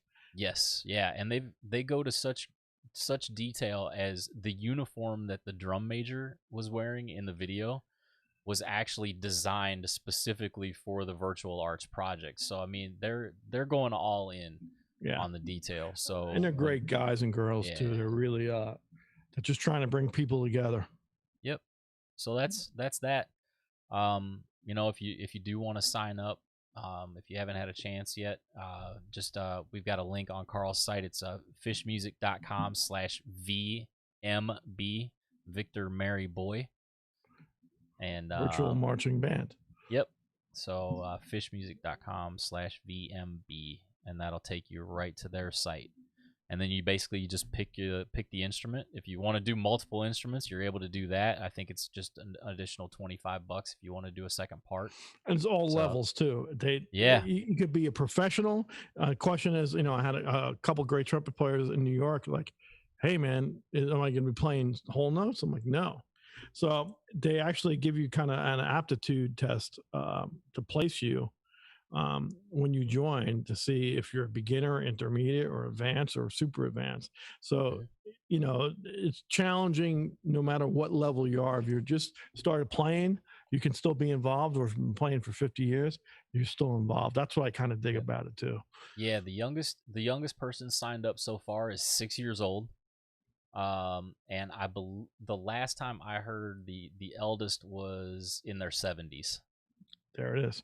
So it's a pretty cool thing when you can put the range together, and it's been a great thing for those programs that haven't been able to have their marching, or even schools that don't have marching that have pep bands and stuff like that. Or not even marching, just bands in general. That's why I like it. It's not just a marching thing. Yeah, I mean, exactly. You're in your room. You're not going to be marching in your room anyway.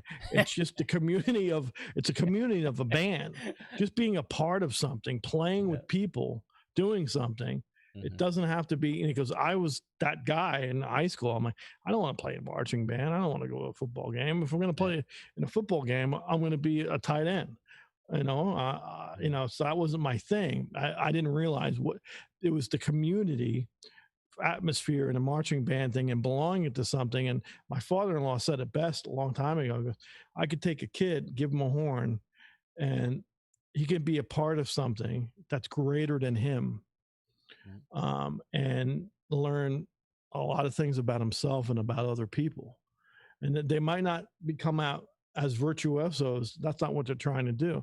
But it's like that left brain, right brain thing. It's like if you have art in your life and music in your life, and it makes you a richer person. So I'm going on a tangent, but I thought that was really a cool comment. My father-in-law Kenny had. Yeah, actually, it's funny how much stuff actually does coming out of that world. I know photographers that reference marching band all the time. Really? Yeah, because they teach that step, that roll step, is a way to walk and move with a camera without shaking it. Okay. So similar concepts, but yeah, that's it. Like I said, fishmusic.com/VMB. You got another week. I know a couple people on here have already submitted their placement videos and have gone through that process. So hopefully you guys are digging that. And obviously, you know, we'll keep everybody up to date on the show premiere, and we're gonna throw Carl in a green screen room and do his part soon. Back to questions. What's a green screen room? It's that thing I had to learn to do the video we just watched. We'll hit some questions. Yeah, we did do that green screen room, and scared the hell out of me. I thought I was in the inner side of Hulk's stomach. All green. Yeah. Let's see. We got a comment here. I'm grateful to be a good man based in Atlanta, still playing wind instruments and stuff like that.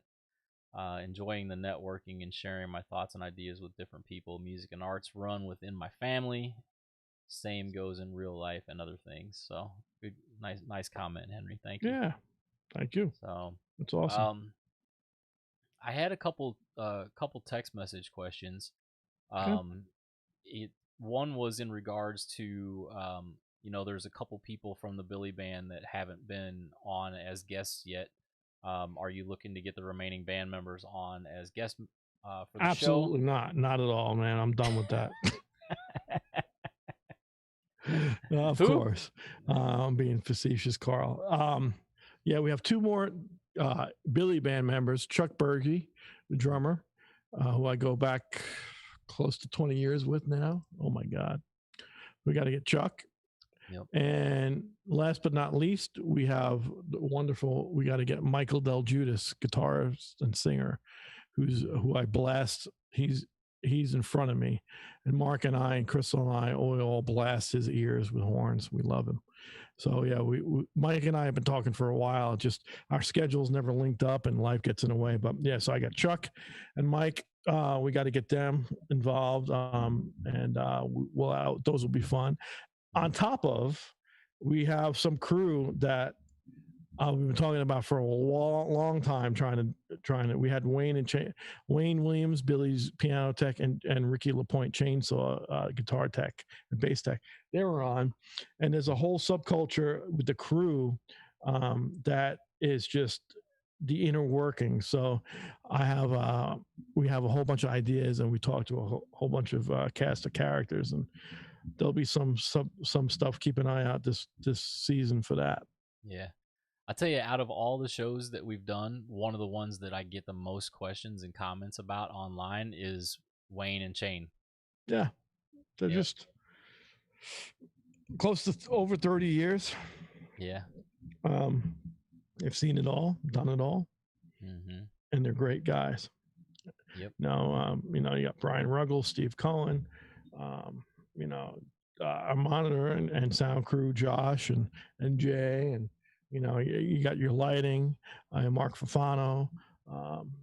Then you have your backline guys, Teddy Thrasher, Lucas Thrasher, of course, the main production manager, Bobby Thrasher, Boomer, Liz Monahan. It's such a great organization, and everybody's just on top of their game, and they're wonderful people, and just the knowledge and the stories that come out. That's what I'm very. The word I'd be looking for is I'm very humbled that there's still interest and that people want to share it and spend time with us, because I learn. I know these people a long time, but I learn about them, and it's just a fun thing, man. So yeah, I'm excited about that. Yeah, pulling those stories in, it's always pretty cool. So yeah. So that was one of them. One of the other questions that I had was, this one wasn't a question, but Ryan said he was going to go listen to Brass Attitude for the millionth time tomorrow when you were talking about that recording. Yeah, I love that record, man. We had Wayne Bergeron, trumpet player, a friend of ours. He closed out I think he closed out our season 2. Yep. Right? Yeah, So Wayne is ago. a great trumpet player. He's a monster, and he actually came in as a sub and played some thirds, played a little lead. He played a couple of charts on second. He bounced around a whole bunch. But Frank Green was the lead player, and that was a fun section, and that was a really special record. That was, I think, my 4th record. I did 2 other records and a Christmas track, so it was technically a 3rd record I did with Maynard, but we did a Christmas thing in between there. But where I'm getting with this Brass Attitudes is, for me, that record, that band was basically over a decade. You had Matt Wallace, Sal Giorgiani in and out of the band. If Sal wasn't in and out of the band, it was Chip McNeil, who was a music director and writer. Tom Garling on trombone, who was a music director and writer. After Tom was Reggie Watkins, was a music director and writer. You had Frank Green, you had Scott Engelbright, you had Patrick Hessian, you had wonderful. The big to this day, I hear his sound like Maynard's. There's not a lot of guys that their sound sticks in my head. It's crazy, and I will talk about this for a minute because it's worth talking about. So Maynard has a special place in my mind and my oral memory. His sound stays with me all the time. It's crazy. Nothing is ever going to top his sound. But the second gentleman that I think was very underrated, and he was only on a band a minute. He came out to relieve me in my valet duties, was wonderful Jay Roberts, North Texas State graduate. And that section was Scott Engelbright on lead, and Jay played second, took over my valet gig. I played third and played jazz. Jay had the biggest trumpet sound next to Maynard's. Big sound. It would peel paint, but it was also fat. It was left to right. And then just to, he could play screaming lead, he could play in a section, but then he'd switch hit and he would play Tom Harrell solos.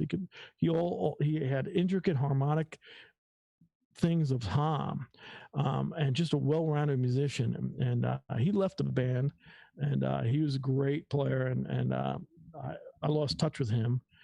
But yeah, so Wayne actually did the record of Brass Attitudes, but there was a bunch of guys on that band. The rhythm sections, Dave Throckmorton, Ron Oswansky, Paul Thompson.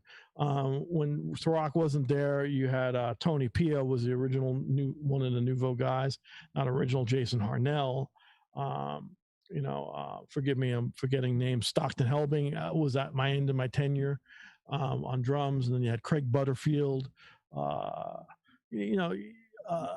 Chip Stevens on piano that came in and out of the band a whole bunch. Jeff Lashaway came in and out of the band a whole bunch on piano, great piano player. So it was a crux of guys. Each chair had 3 or 4 guys deep that were in and out of the band.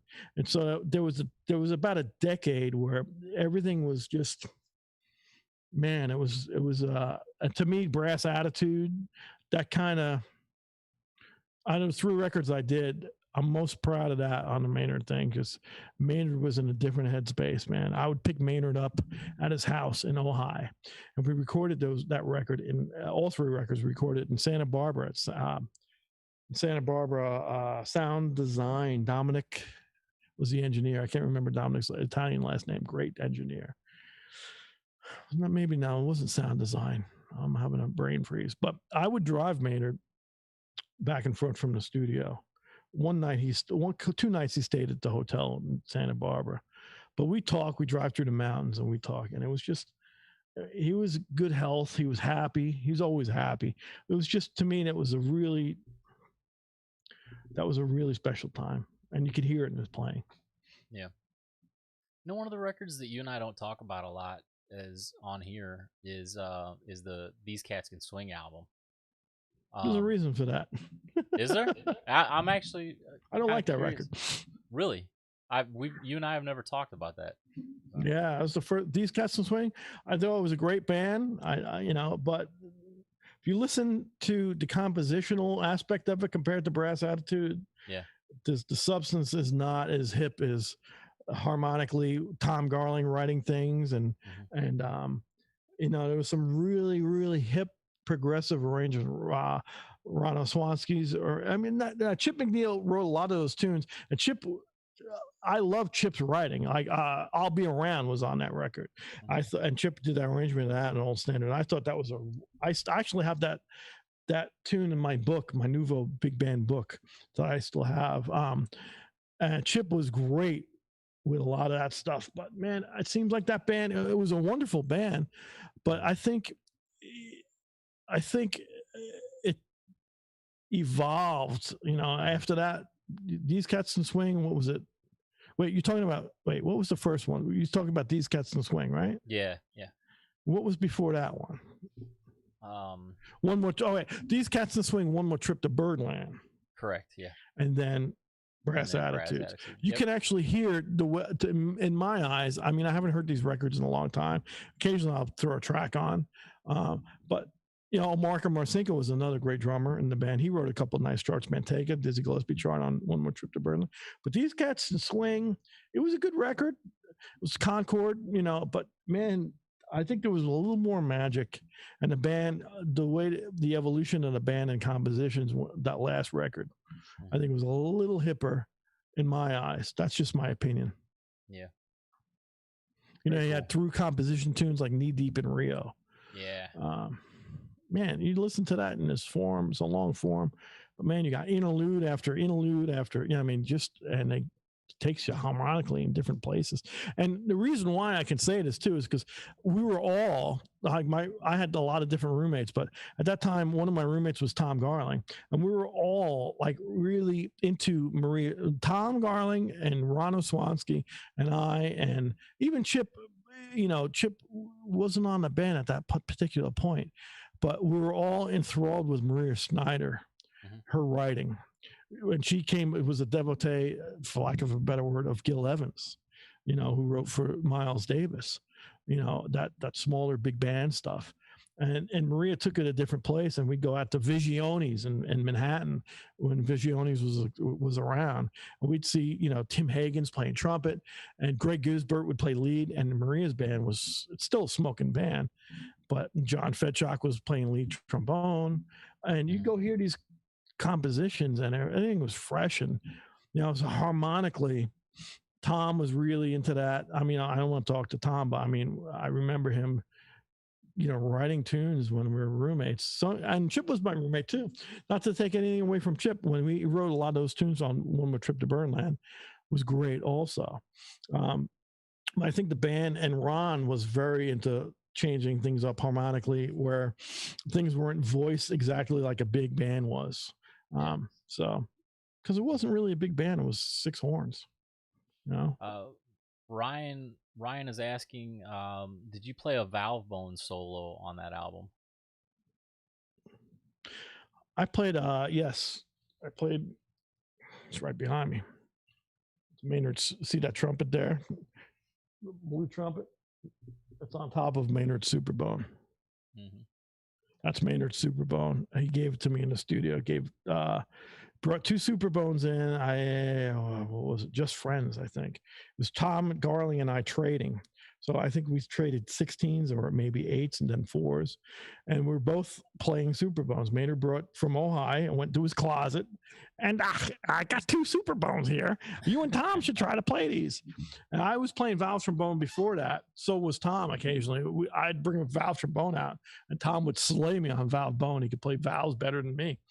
On top of Tom playing slides. But yeah, so that was Maynard's thing, is you guys battle it out on Superbone, because we were doing it also too on that record. I have to say too, that record of Brass Attitudes, we did that music for at least a year and a half prior. Occasionally, maybe a couple tunes were newer, you know, within a month, but a lot of stuff was road tested. You know, I remember Milk and the Moon, Ron editing that tune whole bunch. Well, this worked on a live thing, but let's do this and take this section out, you know. So it evolved, the music evolved, where These Cats in Swing, you know, that band was, it's funny because that band was only together a year, if that. I remember 7 or 8 of us quit. We left. We did a European tour, and we were like, let's say it was a 2-month tour, and you had, like, you know, let's say it was 58 days. 58 days, maybe we played 55 of them. And, you know, it wasn't 2 months, but it was close to 2 months. And we were just beat, man, and it was rough. And a lot of us, we all jumped ship. You know, it was just, I don't know how Maynard did it. We had a European promoter over there that just worked us to death. And Maynard being Maynard, he got through it. But man, all the young bucks, all of us were like, okay, it's time to go. We left. I think Chip and Joey Tartell, I think, were the last 2 standing, and maybe Tom Garling. So Chip, Joey, and Tom. The rhythm section, Ron quit, Chris Berger quit, Jason Harnell quit, I quit, John Owens quit. There's 5. who was playing? It was Chip McNeil and Matt. So they stayed. So I think there was at least 5 out of the 10 that just like, we're done. I got a couple last ones here that I don't want to forget. Okay.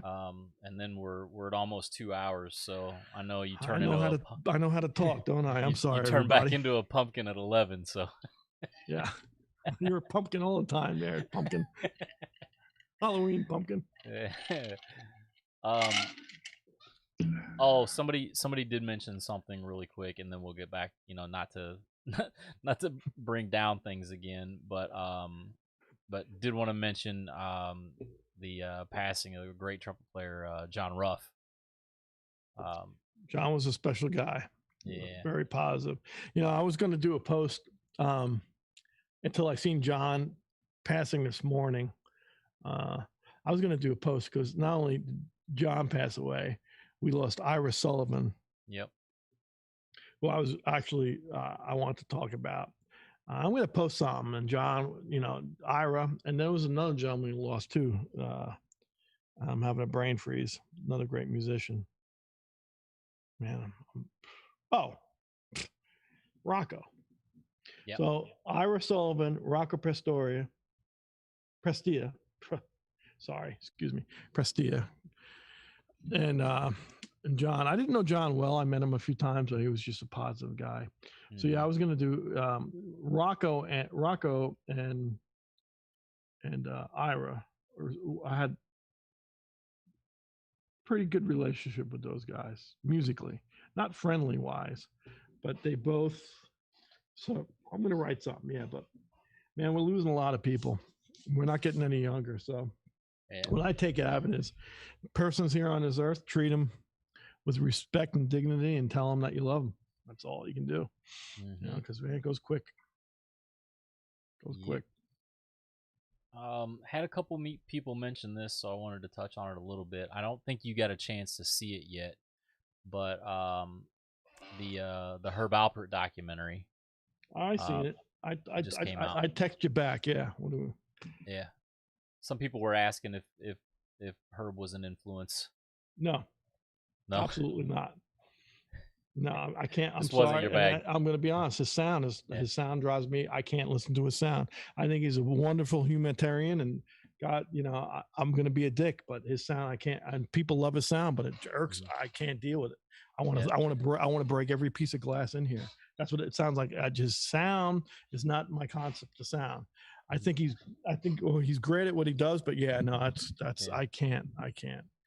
That's, me better than that, dude. That sound is just, it irks me. Yeah. And I can't get past the sound. I'm sorry. And you know what? He's gotten better, and I love him because he's like Dizzy said, he's studying the instrument, and he's a wonderful humanitarian. Mm-hmm. But what's the first thing you listen for? Is sound. Yep. I'm not there. It just does nothing. I can't. I text you. I'm like, I can only get past a tune or two. Yeah. Read your text. Well, I stopped listening to you after 10 p.m., No, it's interesting because, one of the, I agree with you. You don't have. I mean, it's just me. No. Again, like I said, it's my personal preference. Take me with a grain of salt. I'm not saying he was a bad musician, but I just can't get past the sound. That drives me nuts. Yeah, I tell you, I agree with you from that standpoint. I think the thing that really struck me, though, since people did mention the documentary, the thing that really struck me was the exposure that he brought to the trumpet as an instrument. Oh yeah, he was influential like nobody 90 million albums. I had no idea it was that much. It helps when you own the record company. Well, yeah. That doesn't mean that people have to buy them though. But I thought that was pretty interesting. There's another thing that wasn't mentioned called payola. Well, yeah, that's true too. Come on, we could be. This is not a good subject. Because I'm going to be honest. You look at let's go way back here. Yeah.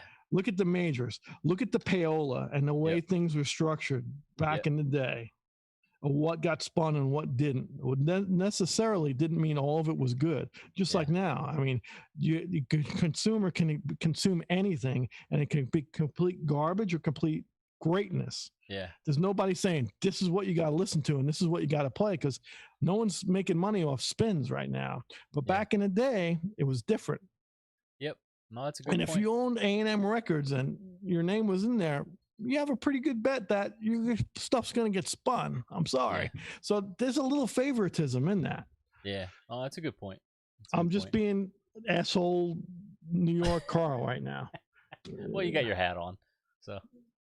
I'm not there, man. I mean, again, I think he's a great musician, and I applaud him for doing what he does, and always trying to give back. You know, his humanitarian thing and the way he supports the arts is second to none. Yeah. But when I hear his sound, and like you say, to me, it's the record. You know, a lot of guys will, even on Billy's band, they'll start playing "Taste of Honey" and stuff like that, and I can get through a couple phrases, and then I laugh. I have to stop playing because I don't remember it all because I tried to forget it. I just wasn't there. If you want to talk pop 70s trumpet, it was Chuck Mangione. Yeah. All day long. If you're going to listen to 70s pop trumpet or flugelhorn, it was Chuck Mangione. And why? Because the sound. Mm-hmm. That was, you know, if that's the way you wanted to go, for me, it was him. Yeah. But I was a Maynard freak anyway, so. Right. Well, but yeah, I mean, you've been really consistent on Chuck all along too, because when we talked about, what things we could do in the future with T.Ë.T.I, adding modules, Chuck comes up every single time. Yeah, no, I wrote a couple of arrangements, and they're just sitting here in my studio somewhere, Chuck tunes. Mm-hmm. Yeah, I love Chuck. And again, it's just it's personal preference. You don't have to agree with me or like it either, but that's just my preference. Yeah. But when you talk about records in the 70s, it's like, okay, well, a little favoritism. Yeah. Chuck was 10 times the player. A lot of people don't know this. Chuck was an unbelievable bebop trumpet player. Mm-hmm. That guy could play changes like nobody's business. But man, he went the other way and did wonderful. But you hear his technique and sound, it was like beautiful, man. Yeah. Did Maine and Chuck ever cross?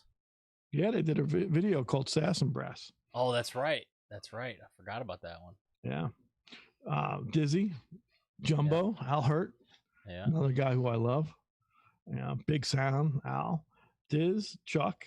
Was Freddie on that one? No, Freddie wasn't on that one. But Sass and Brass, Sarah Vaughan. Yeah, that's right. Herbie Hancock was the piano player. I believe it was Ron Carter on bass. Mm-hmm. Was it Tony Williams on drums? I can't remember. I'm having a brain freeze. But nonetheless, yeah. Yeah. Let's see. So I'm sorry I shot that one down, but hey, I don't the see answers, what you get. See, no one can ever claim you not being real. I'm honest. Yeah. Yep. Let's see. I think everybody's just kind of hanging out at this point and making comments based on what you've said. Ryan says it didn't hurt that he had that Hollywood look about him as well. Yeah. And I'm sure he's a great cat. Yeah. And I have to say his playing has gotten better. Herb's playing has gotten better. Mm-hmm. But I'm sorry, man. Yeah. Gotcha.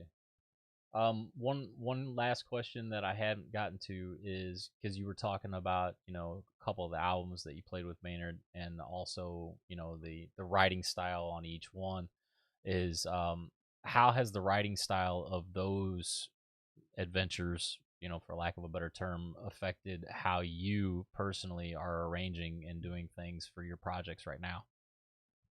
So how did the synopsis is, how did it influence, how did it influence you, and are you bringing any of that forward in the arranging and stuff that you're doing now for your groups? Yes and no. I mean, it's nondescript. Like with T.Ë.T.I and even the Sunshine City thing, it's not harmonically modern, with Ted-I. Yeah, no, I mean, no. If anything, I'm going, I like playing sub changes. And what I mean by that harmonically is I like, with Sunshine City right now, we'll take like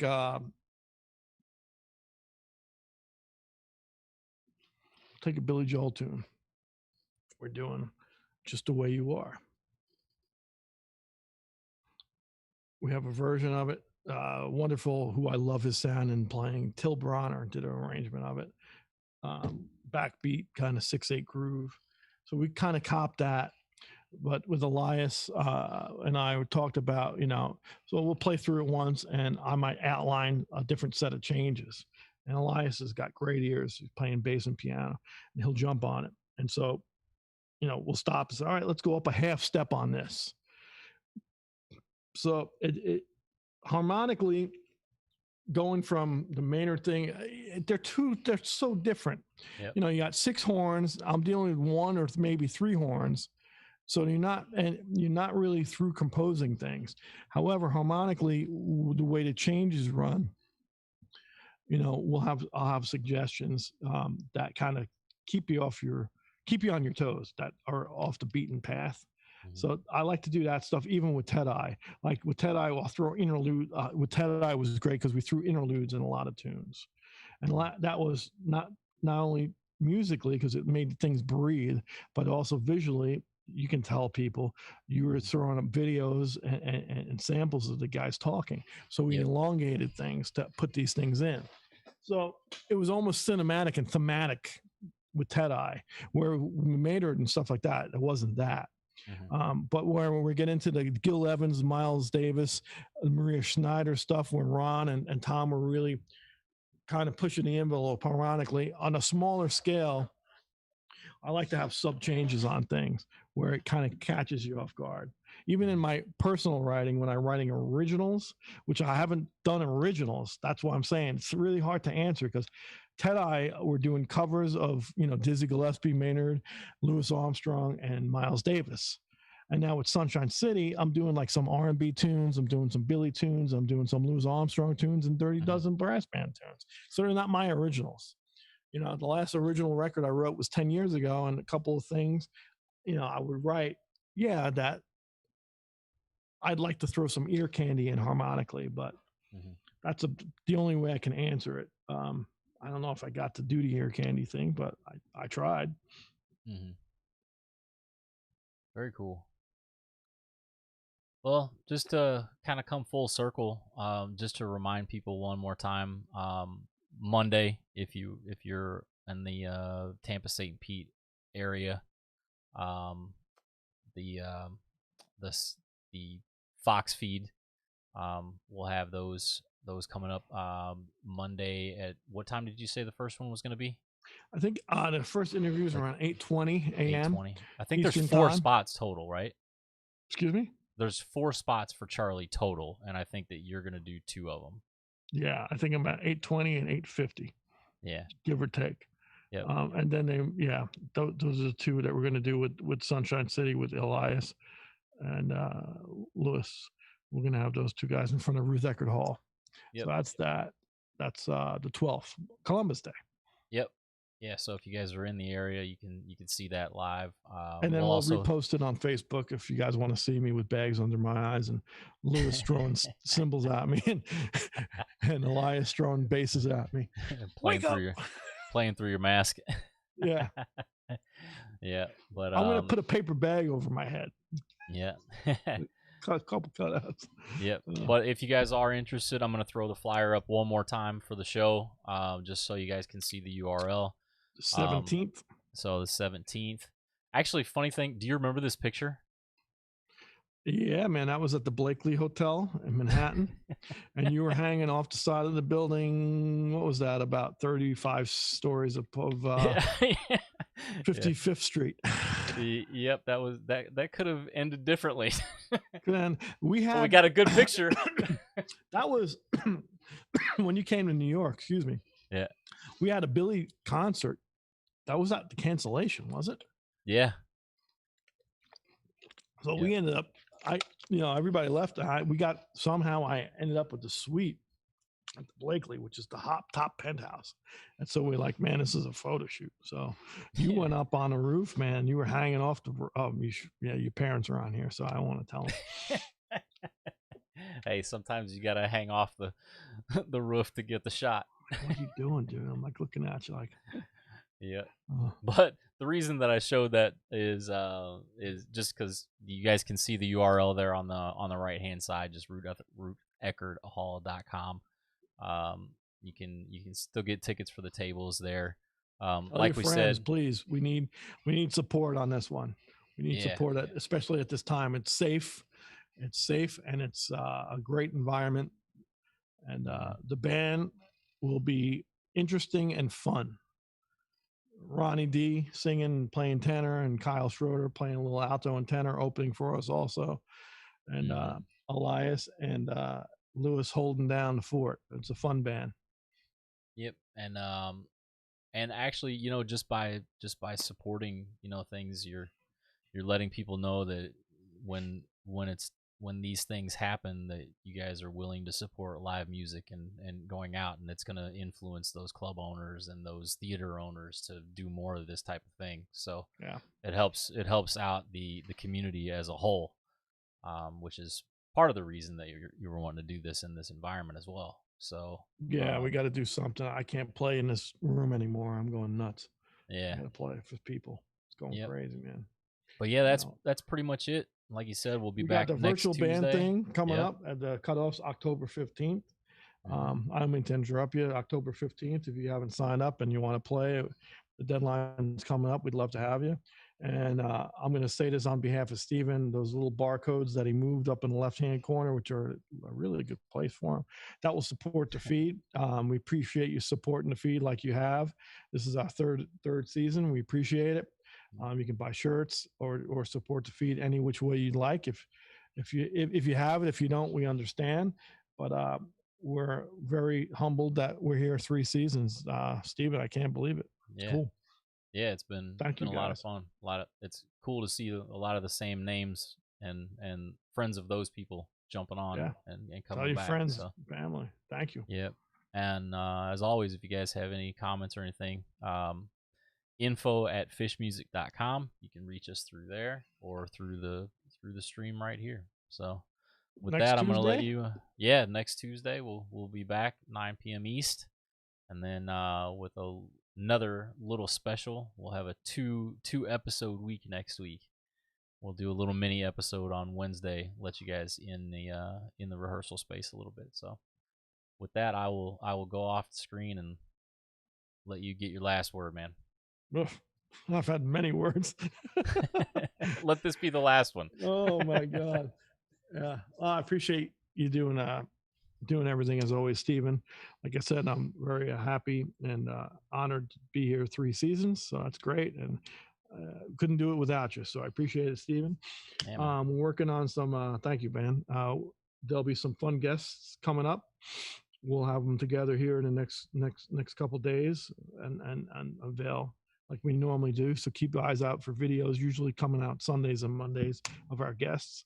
And we got the double week next week. Tuesday is our normal hang. We'll have a guest, we think, if everything goes right. And Wednesday we'll have impromptu Sunshine City rehearsal behind me.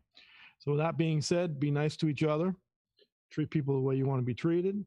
And thanks for hanging out with us. And we'll see you next time on The Hang, Tuesday night next week. We'll see you then, 9 Eastern. Thank you.